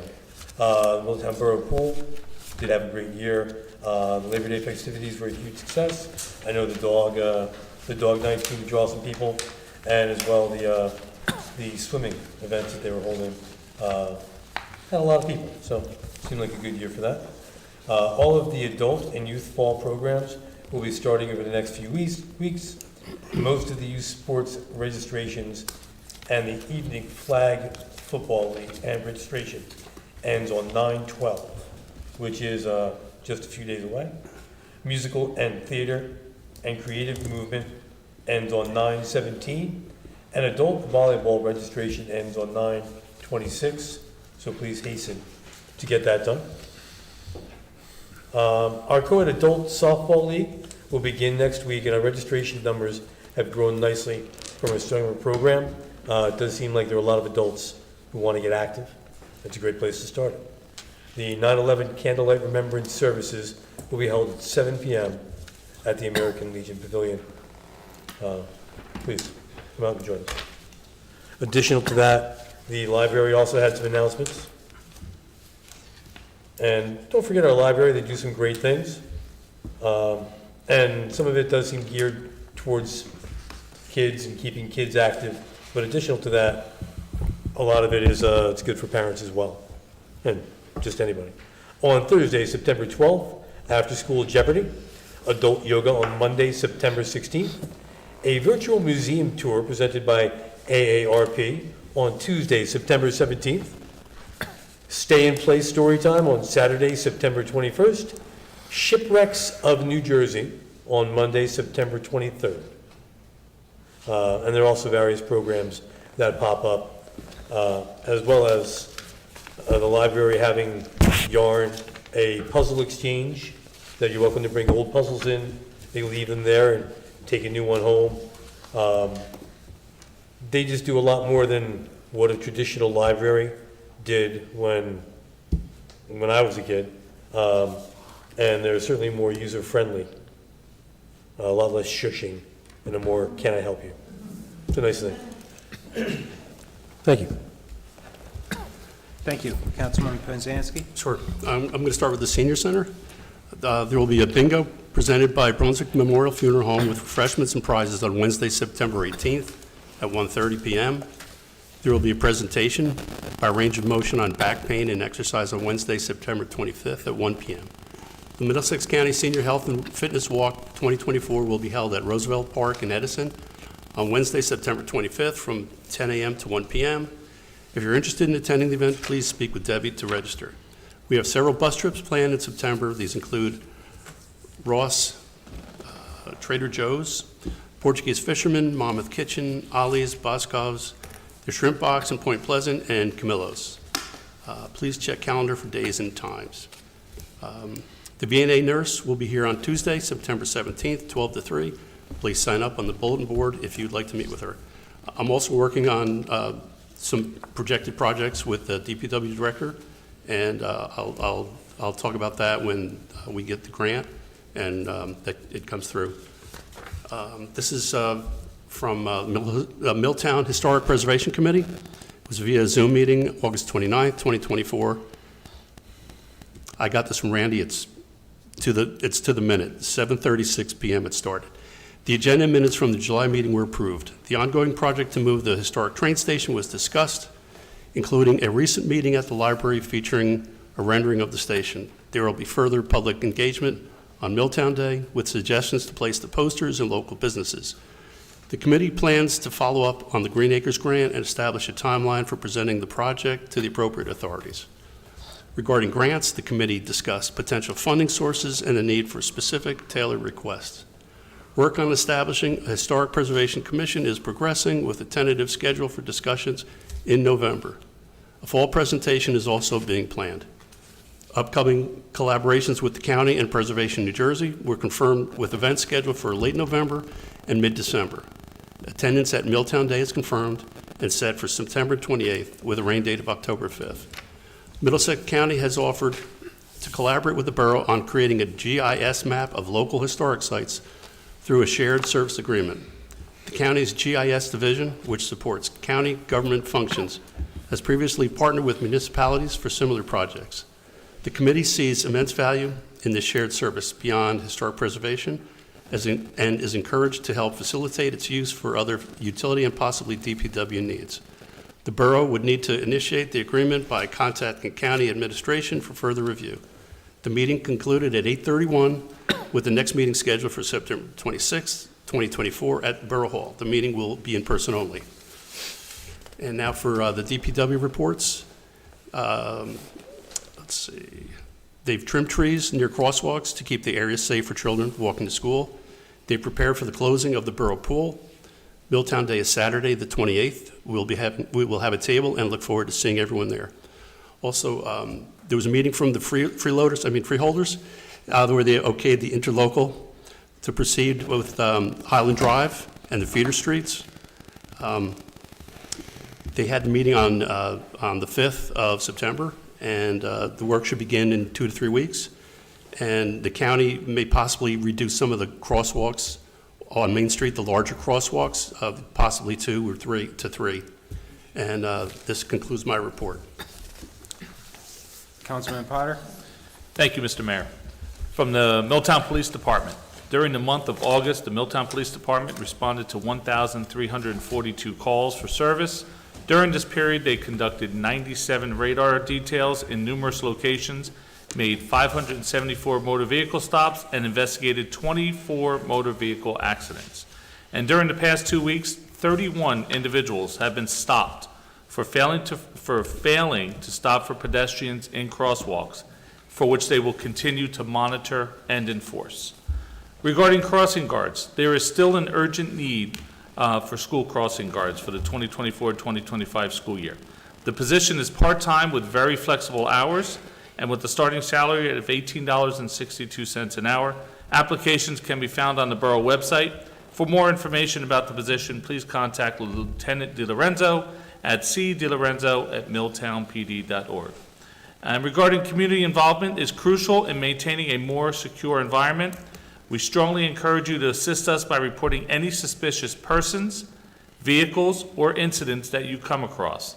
The non-emergency number is 732-828-1100. In case of emergencies, always dial 911. And concerns can also be submitted by using the official borough website under the Report a Concern tab. Together, we can make our community a safer place. Thank you for your continued support, and please do not hesitate to reach out to the Milltown Police Department if you have any questions or concerns. From the Milltown Fire Department, for the month of August, there were 16 total incidents. Thank you to all who participated in the annual Cornhole Tournament on August 10th, and members are needed. Candidates that are interested in joining the Milltown Fire Department are encouraged to stop down by the firehouse on Monday evenings at 6:30 p.m. or email joinmilltownfire@gmail.com. From the Milltown Rescue Squad, if anyone has any billing questions, please call our billing company directly. Please do not contact the Milltown Police Department with any billing or recruitment questions. And regarding recruitment, anyone who's interested in joining the Milltown Rescue Squad or becoming an EMT should contact us at recruitment@milltownrescuesquad.org to learn more. We're happy to answer any questions. And finally, Mr. Mayor, for the Milltown 4th of July, the Milltown 4th of July Committee looks forward to seeing everyone at Milltown Day on September 28th. Please stop by our tent, say hi to our committee members, and enter for a free raffle, free entry, not a raffle, a free entry to win a basket filled with 4th of July merchandise. And that concludes my report. I didn't want Monica to yell. Thank you. Councilman Zambrana? Thank you, Mr. Mayor. Our first report is from the Environmental Commission. We last met on August 28th, which was a Thursday, with a very spirited discussion on the Schwendeman cabin and next steps based on the architect's report that was posted on the Borough website. Our next meeting will be Wednesday, the 25th, and that will be via Zoom. Our Board of Health meeting, our next meeting will be September 24th at 6:30 p.m., and that will be in person. There was no meeting in August. Revitalization Committee will be meeting tomorrow via Zoom, 7:30 start date. Topic of discussion, a little bit over 2 weeks left until Milltown Day, which is September 28th, which is a Saturday, with a rain date of October 5th, which is the following Saturday.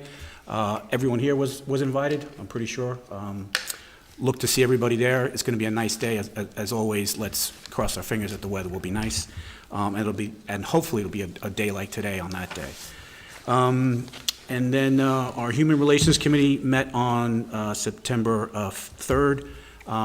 Topics of discussion were the changing of the sign from Patain Avenue to Hague Avenue, the flag policy, and the committee's work to put together a calendar of events that would be posted for all to see for any particular event related to important dates of celebration that anyone can check off the Milltown Borough website.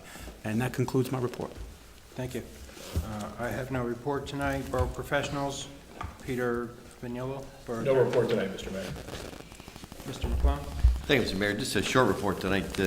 As was discussed earlier, we were requested to call DCA, which is the entity that's administering your 2023 and 2024 grant funds, and they've indicated that those funds can be used for water meter replacements, and we're happy to report that tonight. Thank you, Mr. Carr, for discussion before. The last item I have for you is the review by NJDOT continues with regard to Albert Everett Park. We believe we're getting close. They have requested that the borough send in a form which basically acknowledges the reduction in the length of the walkway due to the allowable financing that they've been able to give the borough for the project, which we'll get over to Mr. Carr to sign. And that's all we have tonight. Thank you. Borough staff, business administrator, So I have nothing, thank you. Monica Orlando, Borough clerk. Thank you, Mr. Mayor. We thank everyone for your patience with the clerk's office, as we still are currently working understaffed. We do offer free notary services in the clerk's office. We ask that you call ahead and make an appointment if you can, but we will try and squeeze you in without an appointment. Garage sale permits are handled by the clerk's office. Paper applications are available on the website as well as in the clerk's office. The fee is $5, cash or check only. Last week, I sent letters out to members of any board, committee, or commission who has a term expiring at the end of 2024. You should have received it by now. Please respond back and let me know if you are no longer interested in serving. If you are, or if you would like to be considered for reappointment, fill out the citizen leadership application, get it back to me. By November 29th, around Thanksgiving time, in December is when council will start getting things together for the reorg for 2025, and I kind of want to have everything ready.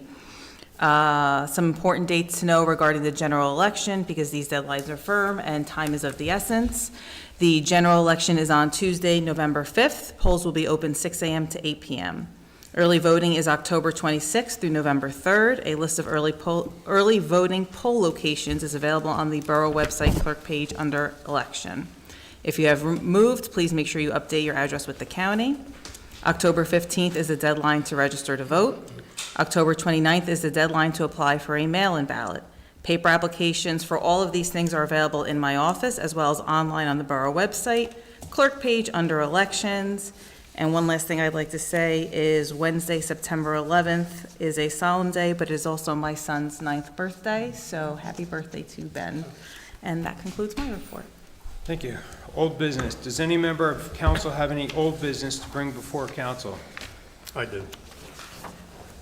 I'm glad that Rich Ryan is here tonight. This is about him, and Mr. Vignola, I will not get myself in trouble with this. I'd like to recognize and thank former Councilman Rich Ryan. I'd like to thank him for his years of service as both councilman and council president. I also want to thank him for his courage in an untenable situation that he knows I'm in agreement with. He has stood up for righteousness with very little support. There are many who could and should have stood with him, but let him stand alone. Mr. Ryan is leaving Milltown and who will be missed. Good luck to you on your journey, Rich, but keep Milltown in your heart.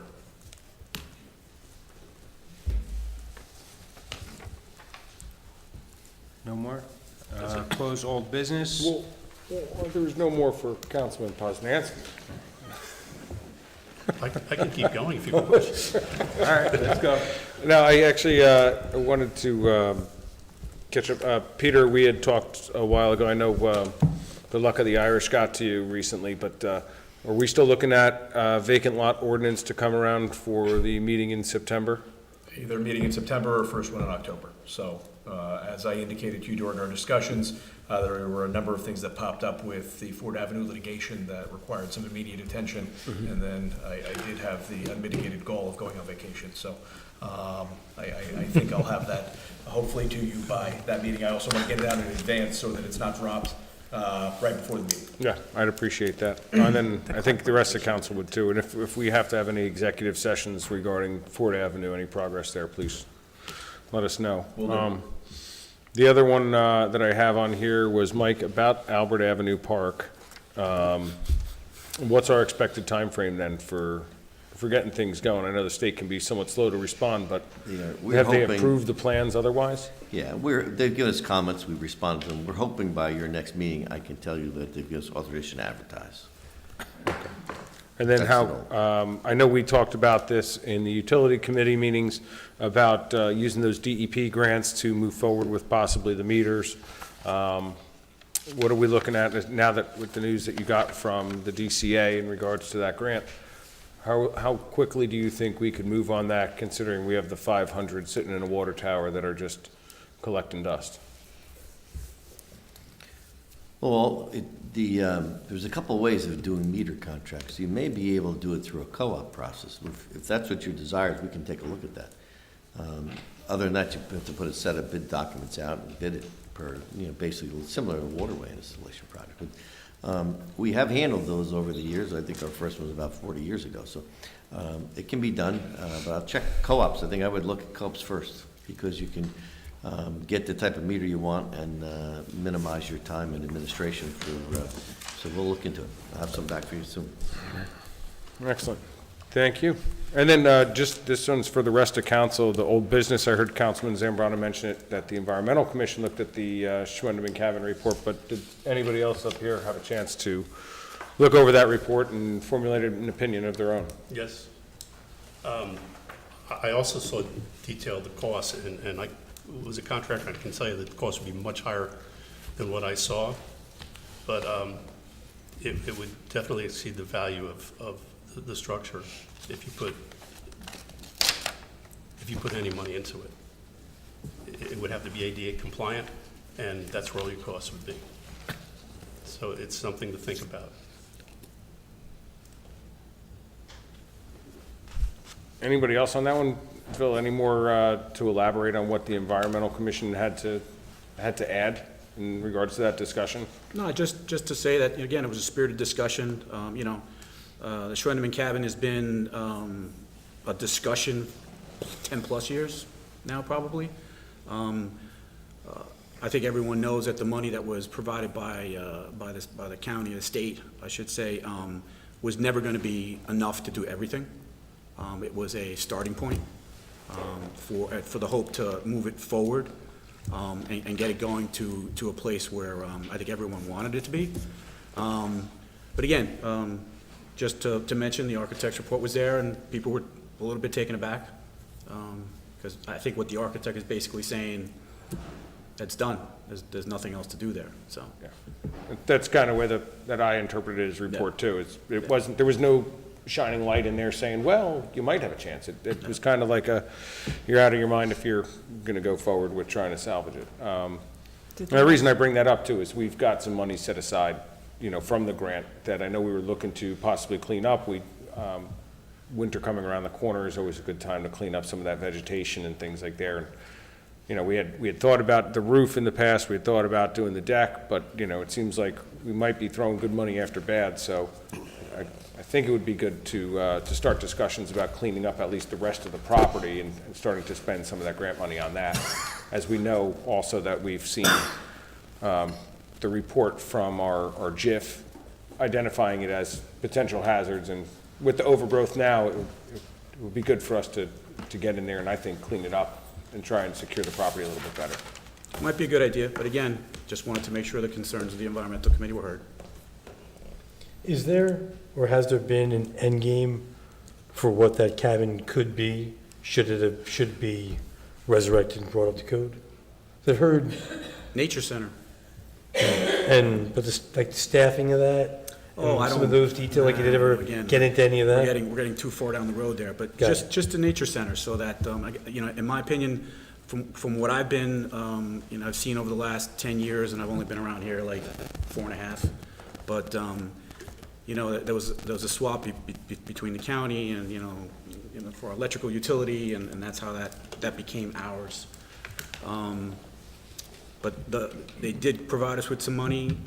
We did get off to a start, and then, of course, when you start a project, you got to keep going with the project, because if not, you kind of take a step back, and then COVID happens, and you have vandalism, and, blah, blah, blah, not to get into the details, but, I'd hate to see that totally demolished. That's not, I don't think anybody wants to see that. You're not going to see a cabin like that anywhere. It's actually nice to have something like that. Would have been nice if that could have been thrown into somehow, I don't know how, the Albert Avenue project, making it part of like that, maybe making it available, for some additional funding. I'm not sure, but it's just a shame. So my comments to that was, because this has been going on for many years, and I was involved with it in the beginning with the Scouts, with Miss Mary Ellen Schwindeman. The focus was on the cabin, not the two-story portion of the structure. We cared about saving the cabin portion of it, and before the architect was even involved, most of the structural or quote-unquote structural issues were settling of some of the logs in the south west portion of the cabin, which could have been easily remedied. That was the focus. Making you can have an ADA compliance bathroom that's a multi-sex bathroom. So you have the slide that goes male, slide left goes female, and that has that. You're not worrying about anything about an elevator. That whole second floor would be eliminated with the elimination of the new portion of the building. Hopefully we can continue to have those conversations, because it is something worth saving. Yeah, I agree. It was always been a plan since it was by former Mayor Trina Meir.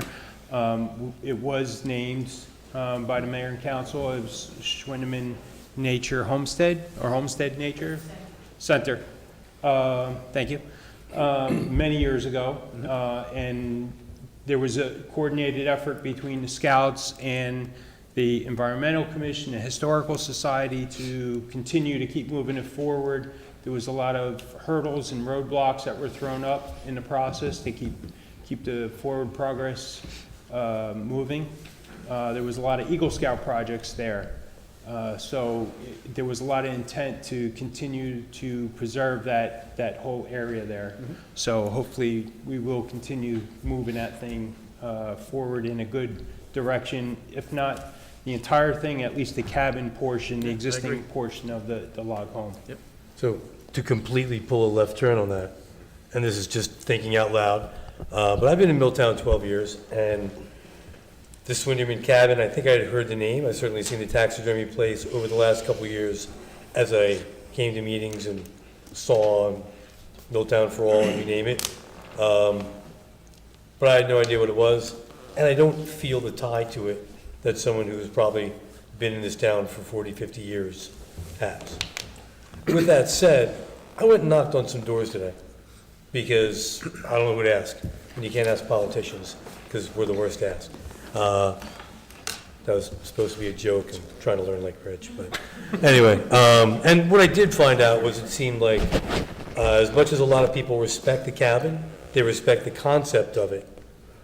They're not sure that in the end game of if you did resurrect it and you made it into, I guess, the ecological center or environmental center, at that point where the grant is gone and it becomes on the town, an everyday expense to maintain it, to staff it, to heat it, to cool it, to cut the grass around it, to put people in there for the summer, for winter, to run it and staff it.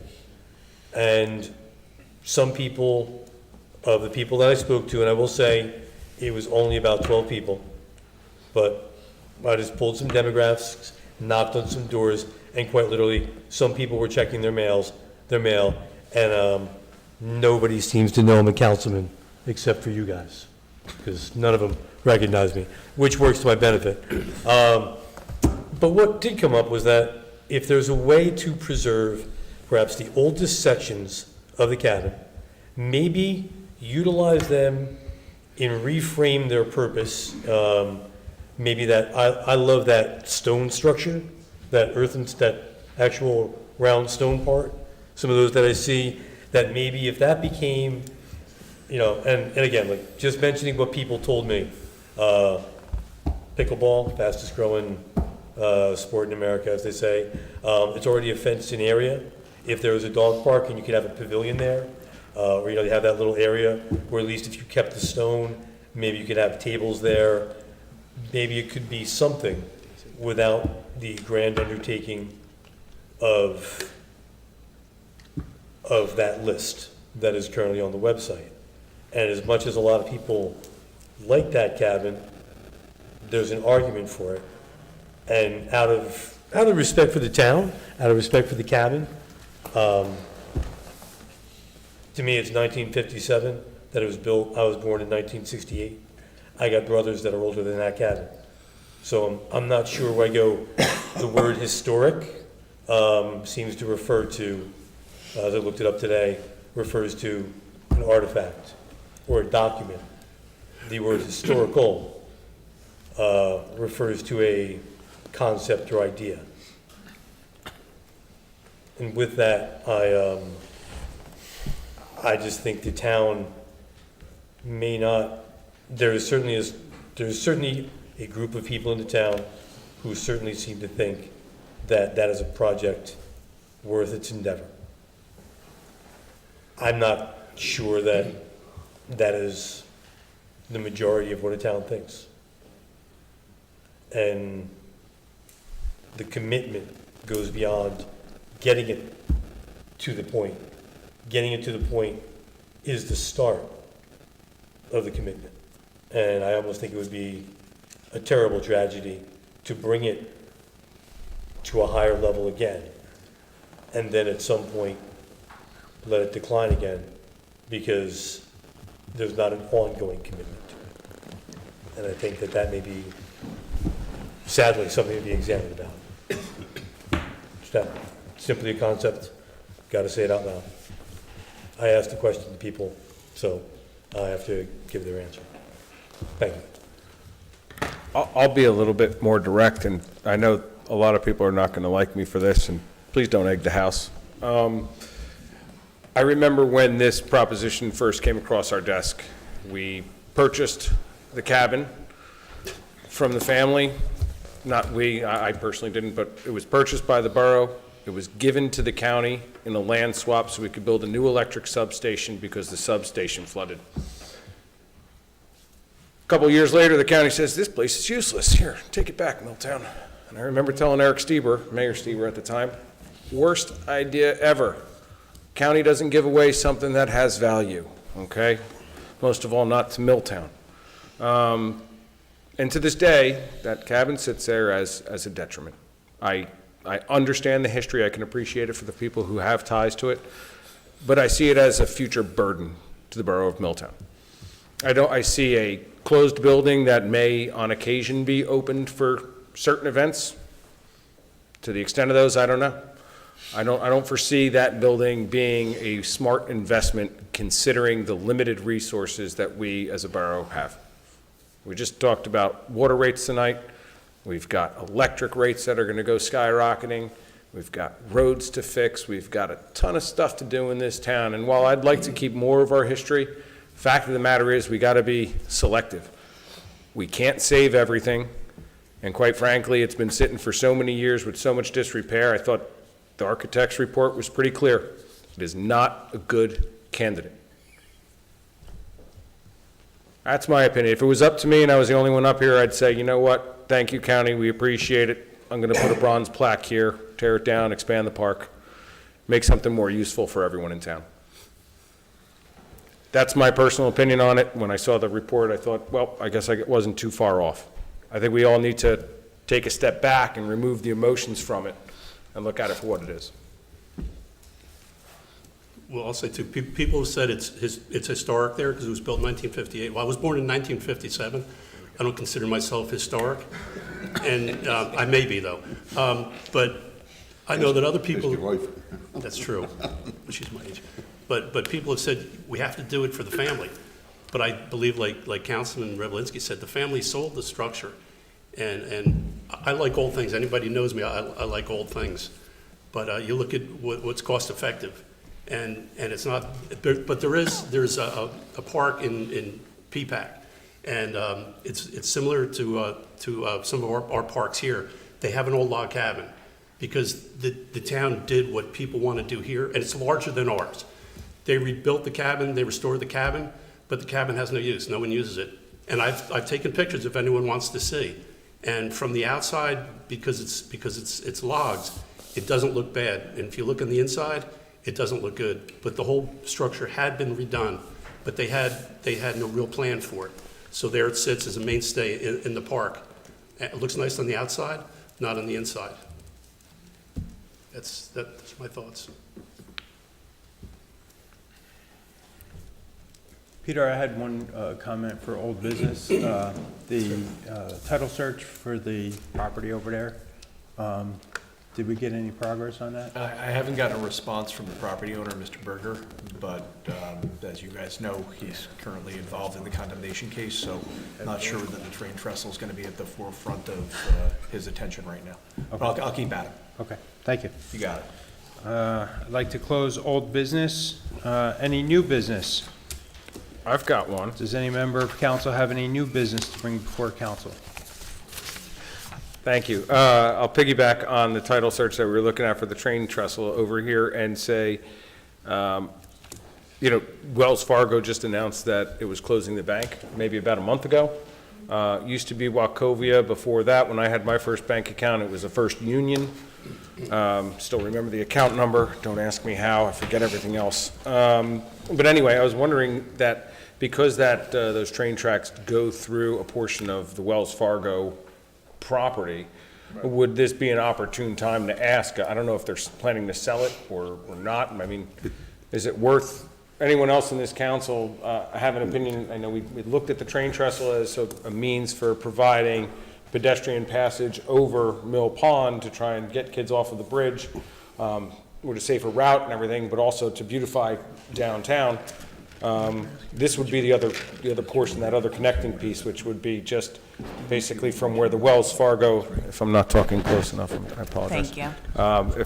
From where the Wells Fargo parking lot ends, it starts to slope down, and you have the train tracks that run through there. That's actually part of Wells Fargo, that property, with an easement through for the train track. So I would think if someone says we can have the train track on this side, it would behoove us to have the property as well to work towards a path over there. I heard it's already been sold, Mr. Magnolia. Have you heard anything? And is that going to have to go before the planning board, or? What's that? Will this have, the whole thing have to go before the planning board if they knock it down or reconstruct it, or?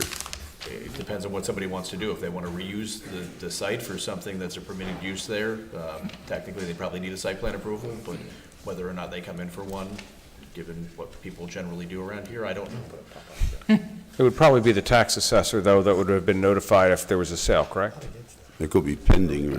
mean, listen, if we want, I can check it. I mean, it's a real simple search at the county clerk's online records to see if somebody filed a notice of settlement. But, I mean, someone's just gotta tell me they want me to look into that. Or couldn't we just ask the tax and utility collector if somebody else put their name on the accounts? Like, why would That we works, pay but the question attorney? is whether or not it's, I mean, if What- it's when- under contract versus, actually Yeah. having closed title. It probably haven't closed yet. I had a mind to go in and talk to the manager, but then thought, again, that, I, as a councilman, probably shouldn't be talking to the bank manager about, hey, let's strike a deal. So, I would usually counsel against that. yeah. Anyone else interested in finding out more? Wells Fargo. Okay, then. Is there a chance of, between the title search, between bridge, we're looking over there, what about moving away from that, replacing that trestle and putting a bridge somewhere in between where the old DPW was? I mean, it seems like there's not any kind of fast remedy on this title search, right? I'm not getting a lot of movement from the person I sent it to, no. And there are And some if it's open gonna- questions regarding it. My question being more that, I guess, actually probably goes more to you, sir, would be that the idea of doing a new bridge somewhere, if that's where where that metal bridge is, what about going, somewhere in between where the Brookside is and where the, old DPW is, and doing a bridge that goes across there and ends up in that area behind the Dunkin' Donuts area? Where we ran the new gravity sewer underneath Mill Pond. I was just wondering, you could probably do something simpler. Maybe it doesn't have to be a massive bridge. Maybe the span, depending when you pick your spot, could be smaller. The simple idea being, trying to do something, and it's obvious we're not doing it this year. And based on the relative speed of the title search, I don't know we're doing it next year. And maybe starting over from a clean slate, where at least it's there. Let's mark it out, see if we can find a grant. Maybe we could sidestep, a friend of mine told me, great phrase, I like it, plow around the rock. And if that title search is the rock, let's go to the right. Yeah. But it doesn't seem like we're getting anywhere with that anytime soon. And it would be nice to say, well, we can do that, and there is a grant available, maybe even if it's more money, but it doesn't have the same legal fees. I think the built issue into is it. figuring out where the path's gonna be, because right now, the idea behind that was you had the old railroad siding, which gave you the direct path along the siding across the trestle area, probably via a new trestle, back out to North Main Street. I understand that there may be another place to do a crossing, but at that point, you've got to figure out where the pedestrian access is through the parking lot, over the new path, and then into the back of Henry Plaza, where you'd need some sort of easement to get yourself back out to some public right-of-way. I noticed in between Borough Hall parking lot and the post office, there is what I'll roughly say is 15 to 20 feet that is in between those two curbs, just grass. I'm just thinking out loud, but That's part of that easement. That's the property kind of we're part of talking the about same- with the railroad, with the trestle property. Yeah. so when you move closer to Brookside, that DPW, that old concrete building, that old concrete pad, if that, has to stay anyway, or if there's talk of that, that could be a starting platform. I'm just saying is that we're not really moving forward with any kind of, we're not providing a service at this moment, even though we're working towards it. So maybe looking for an option. Just a thought. I don't know, if anybody who knows about that stuff looks at it and goes, that might be a good spot and here's why. I think it's a good conversation. Not one I'm qualified for. You have any idea what that would cost, Mike? You're asking the wrong guy, Mike. I was waiting for that. $1 million. Actually designed many of these residential type bridges. Complications with that property is your floodway. That's really what, as you folks know, when the flood really gets rolling, that whole entire site is significantly inundated with water. So your bridge would have to be higher than that because your bridge becomes a obstruction in floodplain, so. The bank property is probably high enough. On the other side, as you come down towards Borough Hall, it's much lower, so you'd have to, and then ADA access is required on top of everything else, so it becomes a very complicated thing to try and make work. I would suggest that if you really are serious about this, that you come up with a concept plan to start looking at what alternatives you have there, because, there's a lot of things that can be done. That particular piece of property is in what's called the floodway. What that is the most restrictive district that the DEP has with these streams. And, it's not different than a report that was done in 1980. The flood elevations and floodway are pretty much what was predicted, so that's what you're having there. But, when the flood report was done in the 80s, the drainage upstream was not completely developed, and that's why you've had these storms in the last, 50 years almost now. So, but, that doesn't mean you can't do anything. There's ways of dealing with these flood elevations, and, how you deal with it is really something that takes some thought. But certainly a bridge could be done. It's just a matter of how much you really want to spend on it. They range anywhere from $50,000 to $750,000, depending on which type of bridge you select. So, we have one project going on right now where we're putting one in about 600 feet long, parallel to the parkway. So, it can be done. It's just a matter of where you want to spend your money. That property has a lot of benefits, and I think that I hear a lot of good ideas out here. So maybe at some point you may want to start coming up with a concept plan and decide how you want to develop it. Okay. Thank you. Okay, I'd like to close new business. All right, open to the public. The public comment portion of our meeting is to allow the public to bring to the council's attention their concerns or comments. The council will respect the public's time by refraining from any comment until the speaker has finished. It should be further noted that this is a public comment portion of our meeting is not structured as a question and answer session. Please state your name and address for the record when you come to the podium. Just a reminder that under public rules of council, individuals wishing to speak during the public input part of the meeting shall be limited to a 5-minute and may, after others speak, have finished to be allowed to speak for a second 5-minute period. Once someone raises their hand, please come to the microphone and state your name and address for the record.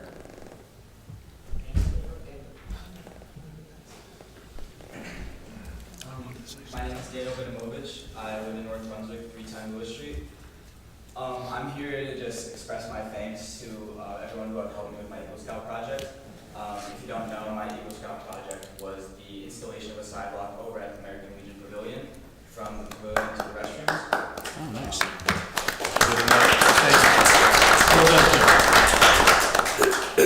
It was a very big undertaking, and I absolutely could not have done it by myself. I want to thank Mr. Pinzano. He helped organize all the troops. Without his help, I would not have been able to find the people I need to help me excavate, form out, pour the concrete. I want to thank Mr. Justin Fiorenza for the excavation. If he didn't help us out, we'd still be digging there by hand. I also want to thank Mr. Jim Snooks for providing the forms and also providing his team to help us out with the concrete. All these things really came together and it really worked out, and I'm proud of it, and I hope everyone makes use of it. And thank you.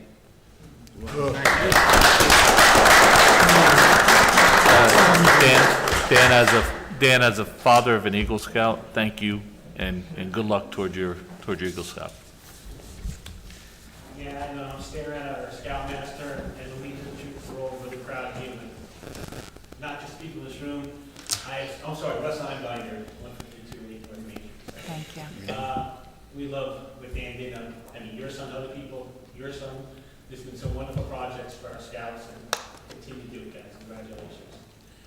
I'm here actually as the station manager tonight to remind people that this year's candidates forum is going to be on the 25th of this month. I wish I thought it was the 18th. It's going to be the 25th. okay? Russ, how can we have a candidate forum when there's only one party with candidates? Let's do a party, that's the candidates. It's against the ordinance, Russ. It's No, against- it's not, there's no ordinance. It's something you- All right, let's take this offline. Peter, can we have a discussion afterwards, please? What discussion? What discussion? About- What discussion? There's nothing illegal on, we've done it before, we just one group showing people and stuff. And There's the, only 2 candidates on ballot, correct? and the state issued them a $200,000 fine. For what? There's nobody else running. You can't, Excuse me, I'm talking. Hang on. Okay, John, please. Okay, thank you. finish, please. Well, this is not the first time we've only had one party show up. But there's nothing to do with parties, I've said that for the last 25 years. It has to do with candidates. Whether they have 2 candidates, 5 candidates, 12, what do you care about? It's all ever said. It has nothing to do with your Republican or Democrat. It has to do with people hearing what each candidate has to say, the same questions. People, like I was just about to say, like besides the people from press that are coming, everybody, including everybody up here, is welcome to come, ask questions. That's what we do. That's what we do to find out, you know, especially if it's somebody rerunning or somebody running the first time, it doesn't matter. I don't care if there's 20 candidates. It has to do with doing the right thing, and the right thing is the people here, the candidates, think about the subject. That's all it's about. There's nothing unusual about that, I've done it before. Russ, what time is it at? You just gave the date, I'm sorry. Oh, the time is 7:30 right here, on the 25th. Same exact rule, same thing we always do, nothing different. I'll ask, in fact, I encourage people to come here, move before by around 7-ish or go before. We'll have sheets, ask the questions, and unless it's something totally inappropriate, you know, tackling somebody or asking about somebody's personal thing, we'll always ask as many questions as we can. And, I mean, I can't control who's on the ballot, so that's not up to me. All right, we're just doing what we always do as a function of the station and its reporting and recording what people say. That's it. That's all we're doing, okay? Look at, that's it. It's nothing to do with, I mean, I don't see anybody would get upset about it, except that, you know, that's what we do, all right? That's what I'm trying to say. It wasn't saying anything bad. Can you make sure that's plugged in, because you're not picking up very well? What? Can you check the wire in the back while you're up there? This is not on, great. Oh, okay. That was great. Who turned it off again? Turned it back on before. Wasn't nice. Okay. So that's very simple. I mean, we try and do everything the right way, guys, keep things consistent as we can. Am I perfect when we do this? I've been doing it a long time. You all know me. I do what we can to make it as fair as we can. Every year, whether it's 10 people running a 4 or 6 or 2 different races, doesn't matter. We always try and do what we can to get people informed, and that's it. It's not usually going to be the deciding factor, but it does help people know a little bit more about who they're voting for, and that's really all it's about. Honest, that's it. No more, no less. That's the only reason we do it. Any other reason would be a joke, and I don't want it to become a joke. Okay? That's why I'm here. That's why we do it. That's why I have people helping me try and get it done right. Thank you.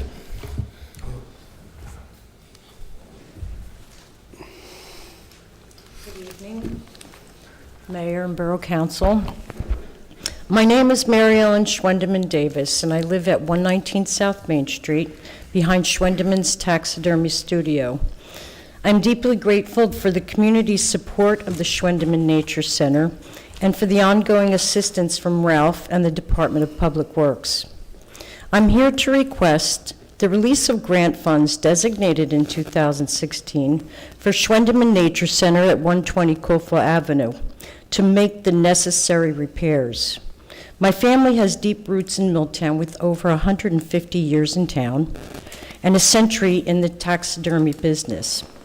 My father, David J. Schwendeman, gained national acclaim for his work with the Museum of Natural History in New York City, bringing prestige to our family business on South Main Street in the field of taxidermy.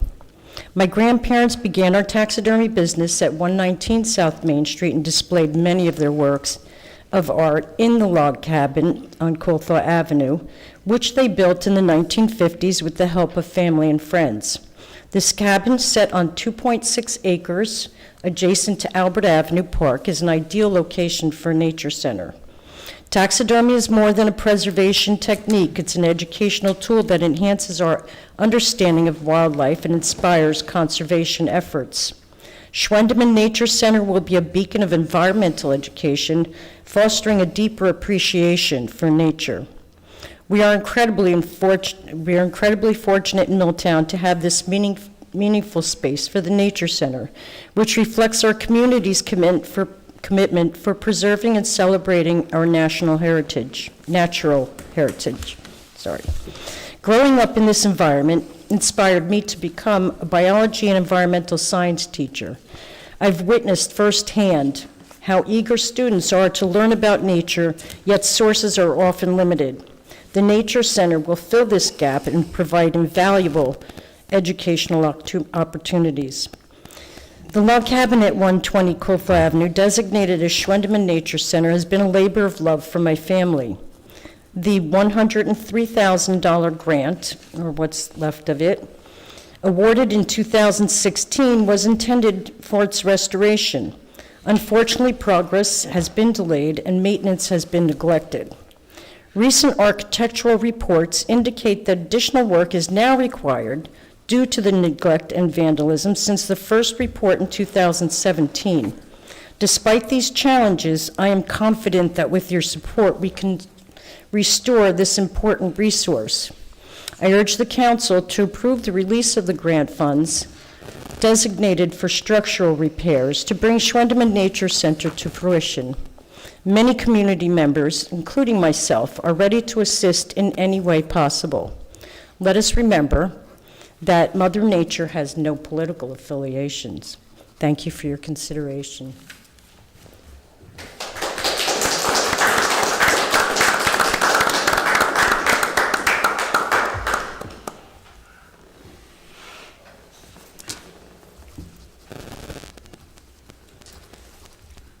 I'm Barbara Wright from 38 Harrison Avenue, member of the Environmental Commission and the Historical Society and the Historical Preservation Committee and the Library Board. But I'm here mostly to speak in support of the Nature Center. When I was a teacher in Milltown schools, I was the head of the green team for the school, and I know that children learn from nature. A lot of kids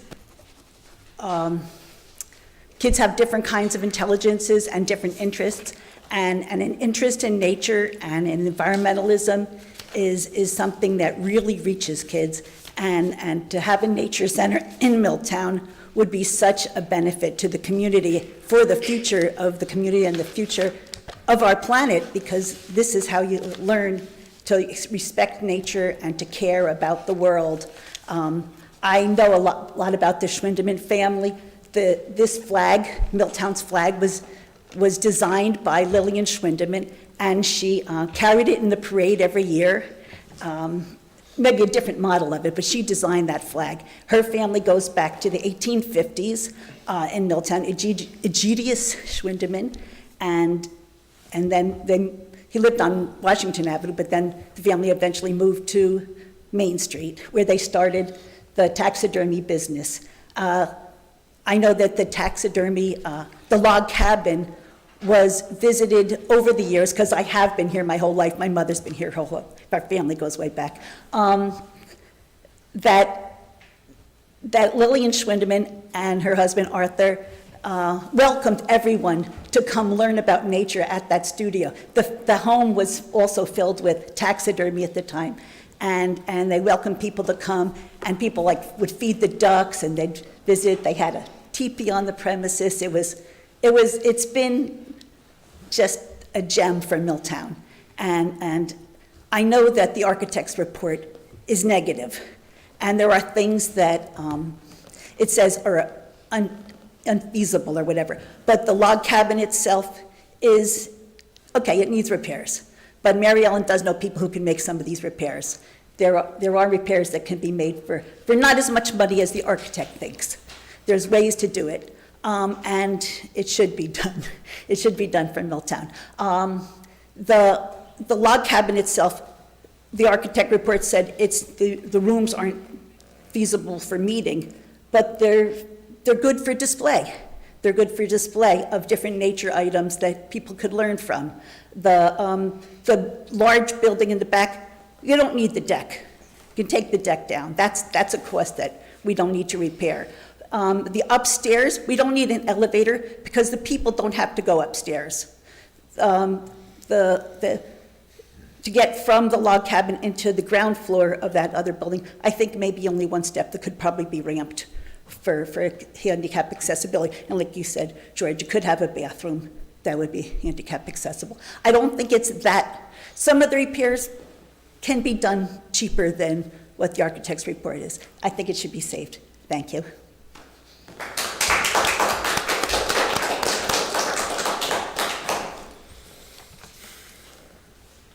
Good evening, Richard Ryan, 60 South Main Street. Thank you, Councilman Poznansky. I appreciate that. I'll speak to you after the meeting.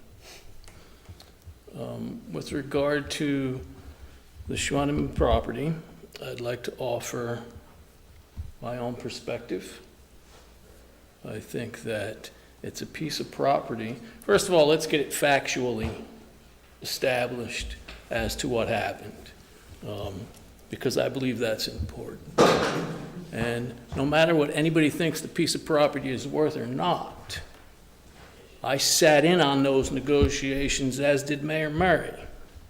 And it was always part of the negotiation that we, as a governing body, were going to obtain that property from the Schwendeman family in order to relocate the electrical utility.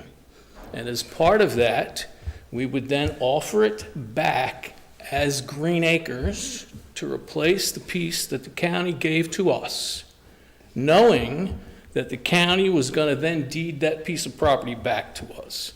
And it matters not what anybody thinks it's worth.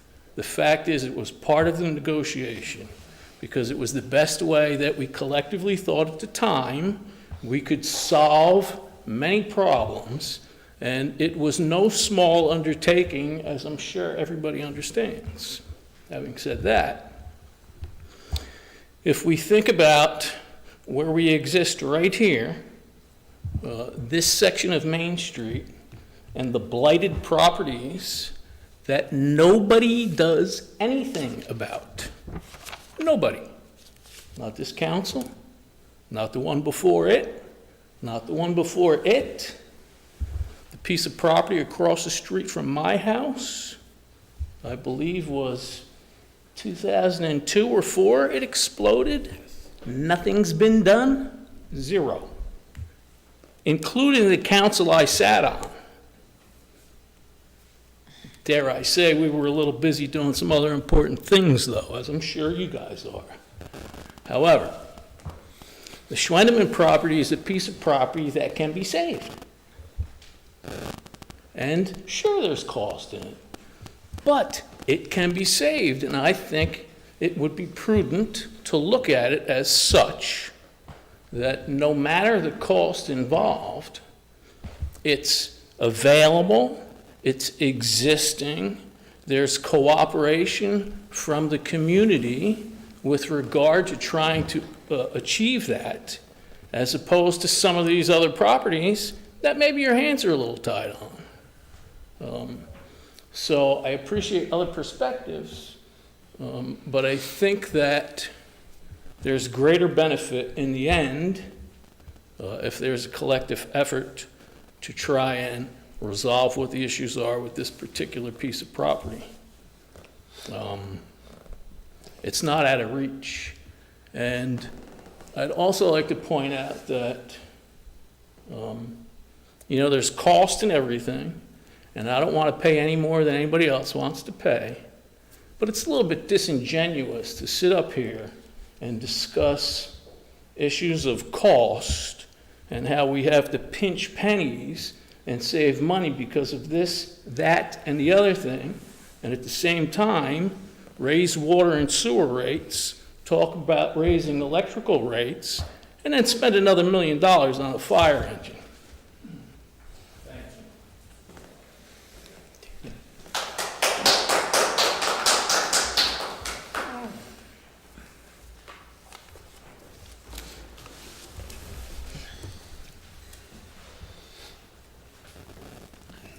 Michael Shikarjan, 19 Yarnell Avenue. I'll just say just one or two things about the Schwendeman property. I think what's said has been said, and I think it's valid.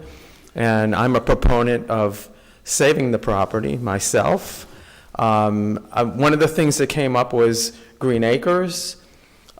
Just to point out, for those of you who know about Green Acres, you should know that Green Acres, that program doesn't really care about they don't really care about structures. They care about green land is what they care about. And so if you get a structure on that, then, it's your thing. Don't expect to get support from the Green Acres program to help you with that sort of thing. So if we have a conviction to do something about a piece of property, a structure on that property, then that's our responsibility and that's our interest. And with regard to that, there's discussions about whether this particular log cabin, et cetera, those structures are historic or historical. And we can look back at when it was built and whether it's old enough to be considered historical. But I think from what we've heard this evening, what's underscored is that historical has to do with context, is what it has to do with, and whether there's context with regard to how that plays a role with the history of the borough and the people in the borough. And I think that if one is going to do a historical evaluation like the State Historical Preservation Office, those are the kinds of things they're looking for. Does it tell a story that has to do with particular municipality, particular family, etc.? Okay, so now I'd like to switch gears and talk with a hat on regarding the Lawrence Brook Watershed Partnership and the fact that we have a couple events that are coming up. They're coming up very soon, actually. So we just set up a banner at our headquarters there advertising our 21st annual Water Wheels Bicycle Tour of the Lawrence Brook Watershed, which is going to be taking place this coming Sunday, the 15th. It's a 26-mile ride at an easy pace, and there'll be refreshments provided. We start at the headquarters, make a loop throughout the watershed, and then come back to the headquarters. So I want to let you all know about that. We really encourage people to join us. And last year we had it, and we had to change dates a couple times because the weather was so bad. Right now, it looks really good for Sunday. It was so. like 4 or 5 times last year. I remember you guys kept coming Yeah. up to I It was felt a so killer. bad. Yeah. And we have another item that I'd like to announce as well, and that is on the 17th, which is a week from tomorrow, we're going to be having a meeting, the Lawrence Brook Watershed Partnership meeting at the Senior Center, and that's going to take place at 7 p.m. Mr. Hervé Barrier, who's a biologist and a lifelong naturalist, and a leader of the Native Plant Society locally, is going to be giving a talk about an app called iNaturalist, where you can go ahead and go to natural areas, and by using this app, you can find out what the various plants and animals are around you. And then it's recorded in iNaturalist as a database for other people to be able to recognize. So it should be a very interesting meeting. The title is Documenting Local Wildlife with the iNaturalist app using the Lawrence Brook Watershed as an example.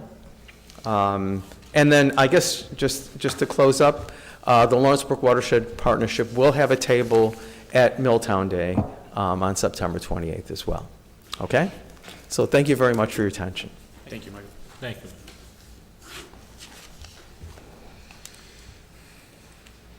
Anybody else?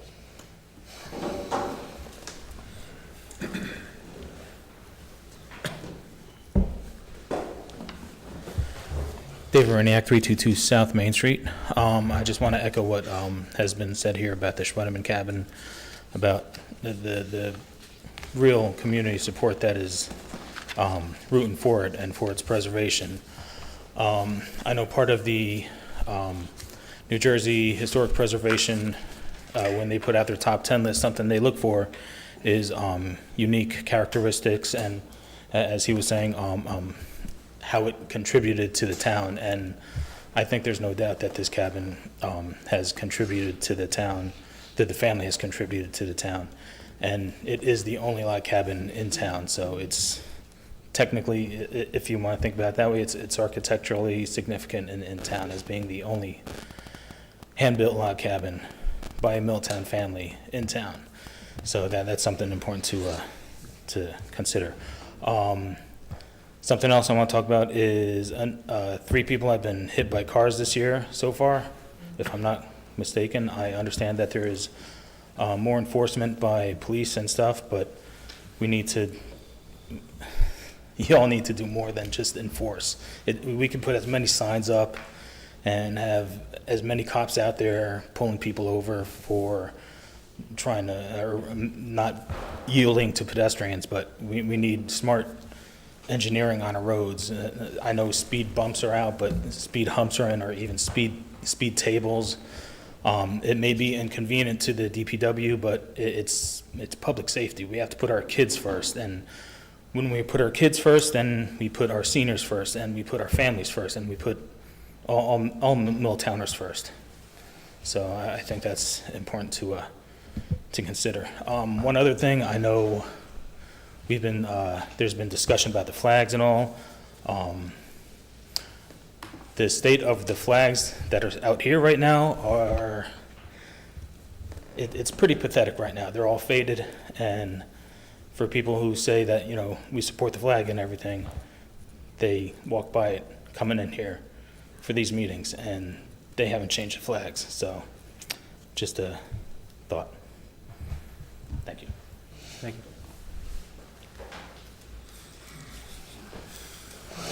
Joe Demeter, 6 Kearney Drive, and I wasn't planning on speaking tonight. I've only been a resident of Milltown since 1984, so I'm not You just got here. I just learned my way around. But there's 2 things. An observation I made the other day, coming up over the bridge towards Dunkin' Donuts, and the flashing light. There's a lady looking to cross the street, maybe with her child. I must have seen 3 or 4 cars just go right through there. If there's a way that we could put some kind of police action there to stop that, because you need to make an example of that. And secondly, as far as Schwendeman, I saw it today for the first time. Again, I didn't know it was there. I mean, I always knew the store on South Main, but not the cabin. What do we want Milltown to be? Another suburban development like North Brunswick, or strip shopping centers like East Brunswick? This is something very unique to this town. I'm from Bucks County originally, which is very rich in tradition from history, from William Penn to the Revolutionary War, and there's things to go visit. This could be a real unifying project for Milltown. Volunteerism could be resurrected through community organizations. We could reach out to Rutgers University for their expertise in what some of the development sciences we need there. But I think it makes Milltown unique, and it's worth exploring and saving as best we can. That's it. Good night.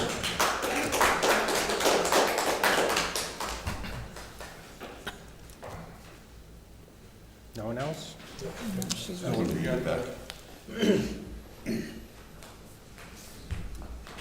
Hello, I'm Catherine DiStefano, and I live at 16 Garver Avenue, so you know why I'm here. I hope they save your place, I really do. I've been here since 1980, and it has changed. I get there's a lot of rentals, I'm on Garver, so I would like to invite those, Richie, I'm sorry if I use your first names, and Frank, and the mayor came and saw the situation on Garver Avenue. I've been almost rear-ended 3 times when I tried to turn into my street. My daughter-in-law, who lives next door to me, was almost hit on with somebody zooming around the corner. If there's a fire, it's during the day, I'm good to go. If it's at night, not so much, because these cars park erratically. They're not residents. There's 4 houses on Garver Avenue, 4. There could be 15 to 16 cars on the street. They're from Main Street. I'm not condemning Main Street people. They chose to buy that house. They have a driveway that they don't use. They park there. I get it's a pain in the neck to try to get out on Main Street. That was their choice. I don't want my grandchildren that are at my house all the time, that are playing, that we have to put signs out to say, don't come around. They're coming around to Bend. They don't live there. And I'm sorry to say, they feel entitled. And I don't think they should be. So thanks for your time. And I would like to say, if you would like to come and see Garver Avenue after 5 o'clock, I'm like Motel 6. I'll leave the light on and enjoy, and you can see what it looks like. Thank you so much.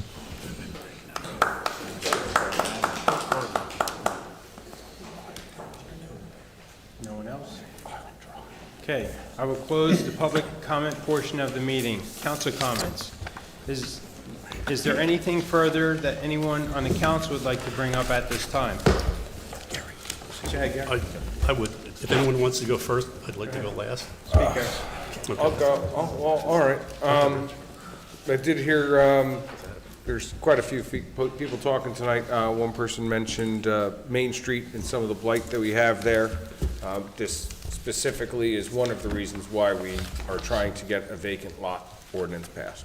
Council To get President. those cleaned up. Am I not? No, Not not in in there? across. Hello, no. Much You want me to talk again? I'll do it again.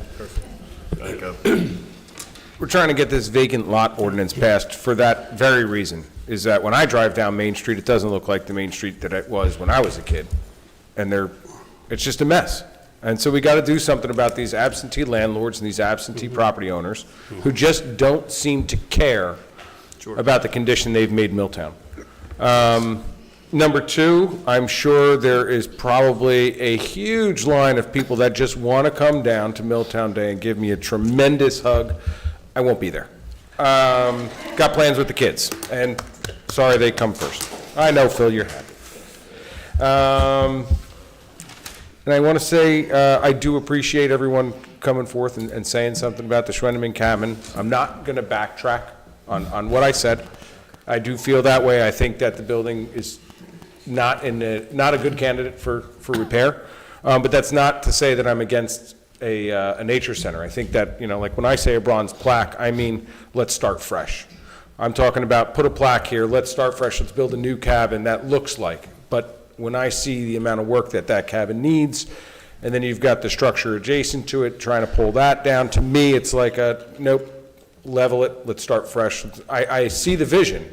I just think there's a different way to go about it. That's it. That's all I got. I hope that everyone joins us for September 23rd. It's going to be a very exciting meeting, especially as we talk about water rates and electric rates. So stay tuned. Can I go? Anybody on that side going? Yeah, I'll just, Mr. Mayor, I just want to let you and the council and all the residents know that it's with sadness to report that we lost a former councilman. This past weekend, former Councilman Bill Deinzer passed away this last weekend, and our thoughts and prayers go out to the Deinzer family. Yes, I'd just like to thank Rich Ryan for also being the president of the Board of Adjustment, Rich?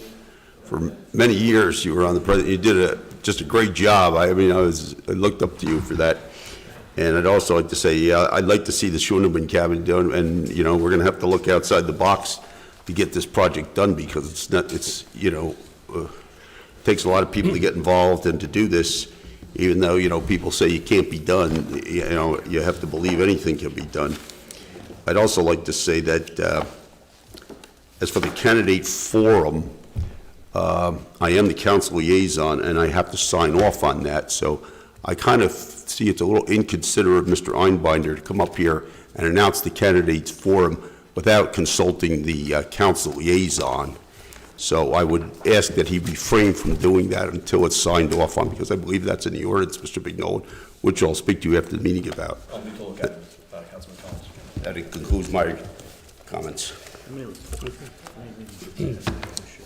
Councilman Revelinsky, this one's for you. I'd like to thank Councilman Revelinsky for his 6 years of dedicated service to the town. As he's told us, he's leaving council after this term. And I'd also like to, although shy, he leaves a legacy of speaking, which I believe he truly enjoys, having grasped the elemental constructs of issues in the town, relaying his thoughts to the residents. I believe the council and I share the same virtue in regards to service and stepping up to be a guiding force. People have asked me why do you care so much for strangers? And my answer is always the same.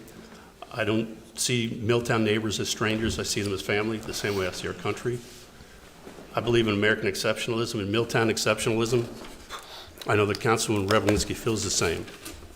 This is a quote from Mark Twain. The two most important days in your life are the day you were born and the day you find out why. I have a couple other things. I'll make it short.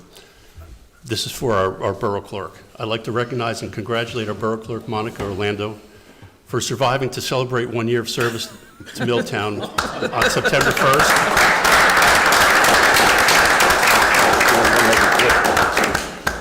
I know her efficiency, dedication, loyalty, and smarts makes my job easier. The mayor, understanding her importance as a team player, asked her to make a list of her duties to the town. I was surprised not by what she provides, but how much she provides. Again, I would like to express my gratitude to Ms. Orlando, and I will ask that she stay as long as I am here, as I appreciate her guidance. Thank you. And the last thing I'd like to talk about is 9/11, because it is coming up, and it's Monica's son's birthday. I'd like to speak about the upcoming 23rd anniversary of the 9/11 terrorist attacks on American soil. 4 airplanes took off that day as scheduled. American Airlines Flight 11, American Airlines Flight 77, United Airlines Flight 93, United Airlines Flight 175. Flights 11 and 175 crashed into the World Trade Center. North and South Towers in Lower Manhattan. The first at 8:46 and the second at 9:03. Flight 93, despite the heroic efforts of the passengers, crashed in Stony Creek Township, PA.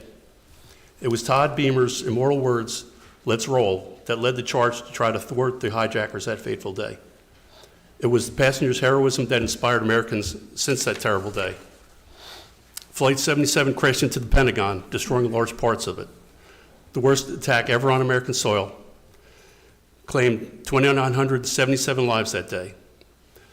2,753 died at the World Trade Center. 184 people died at the Pentagon. 40 people died in the Pennsylvania crash site. It was also the greatest single-day loss for emergency workers, with 441 first responders killed, including 343 brave firefighters. Please never forget this day and the poor souls lost on that day. And I'm done. Thank you.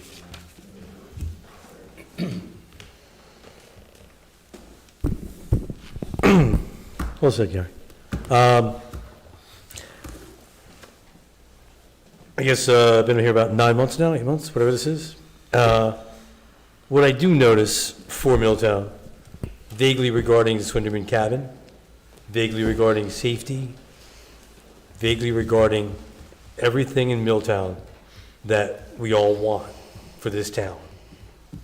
And what it all comes down to on many levels is that we just don't seem to have the funding to do the things we want to do.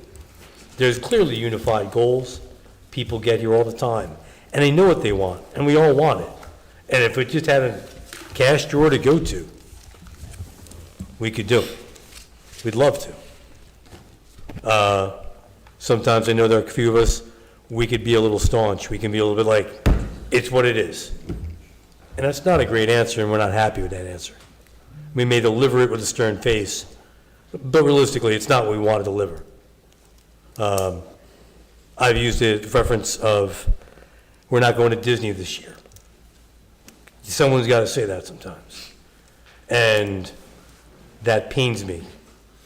I would like to note that fiscally, Milltown has not been great at managing their finances for what appears to be a long time.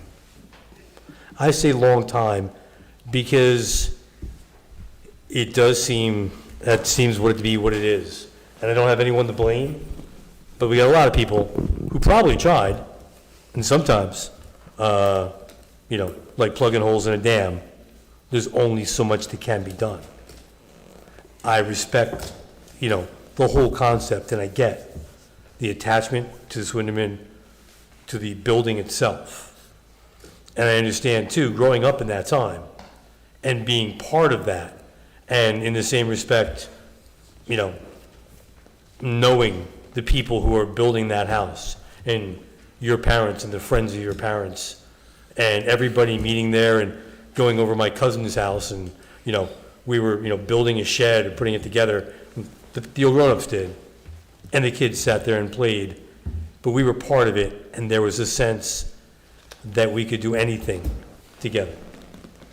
And I get where that's a very precious thing.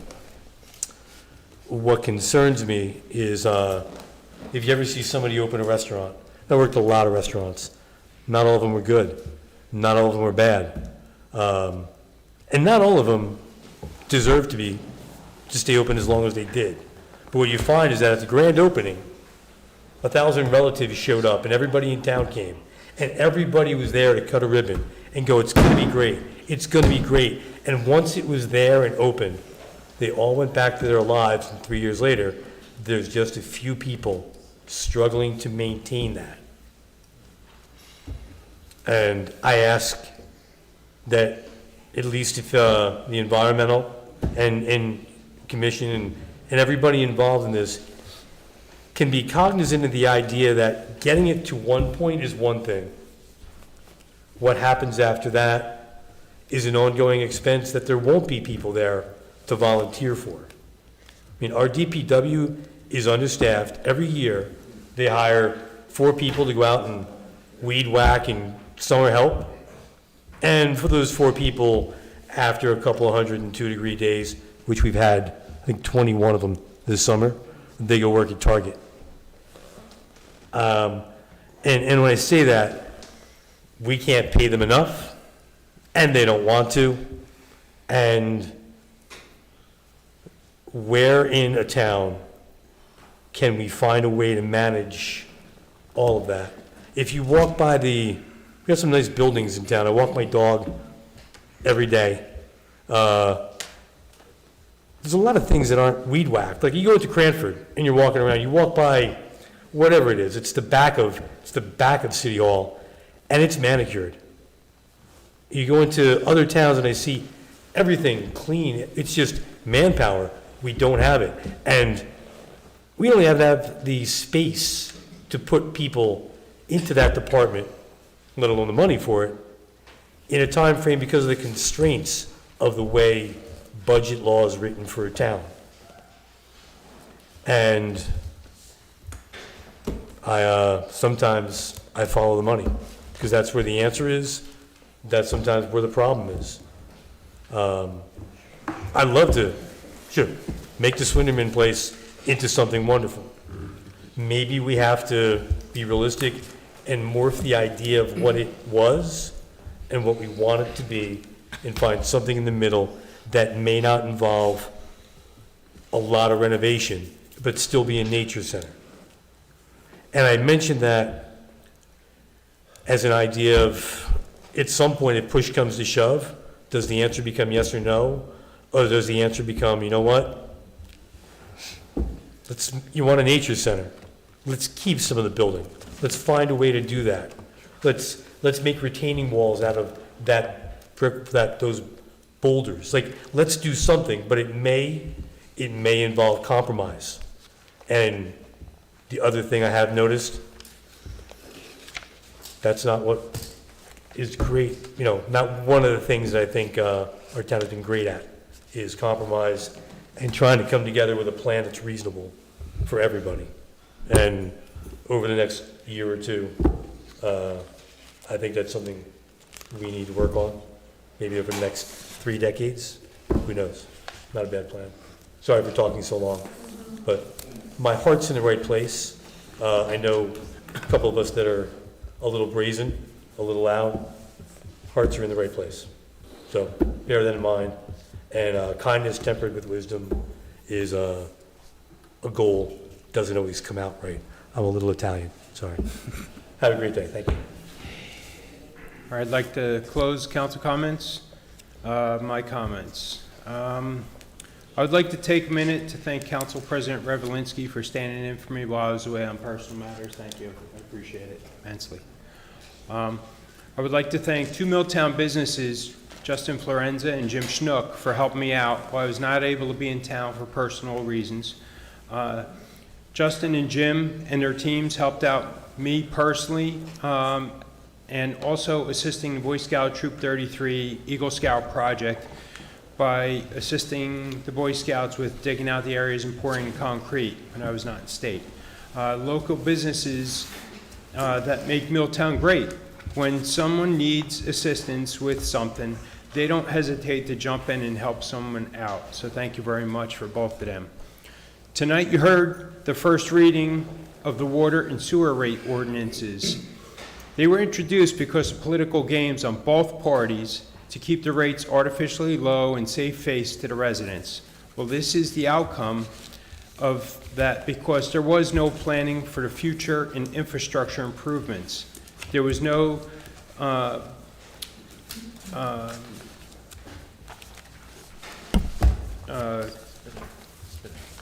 worrying about the increases from our suppliers and helping offset never-ending increases.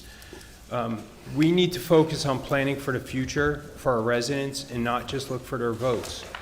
We need, as council and mayors, past, future, we need to look at that. And we need to focus on the borough's infrastructure because our infrastructure is falling apart. And we need to focus on that. We have our borough attorney and our borough engineer that help us greatly with that, but it's just mayor and council and future councils that actually has to take a stand and get stuff done. So now it's my turn to keep my mouth shut. So at this time, I'd like to entertain a motion to adjourn. Motion to adjourn? Second. I have a motion made by Councilman Collins, seconded by Councilman Mako. All in favor? Aye. Any opposed? Thank you. At the planning board.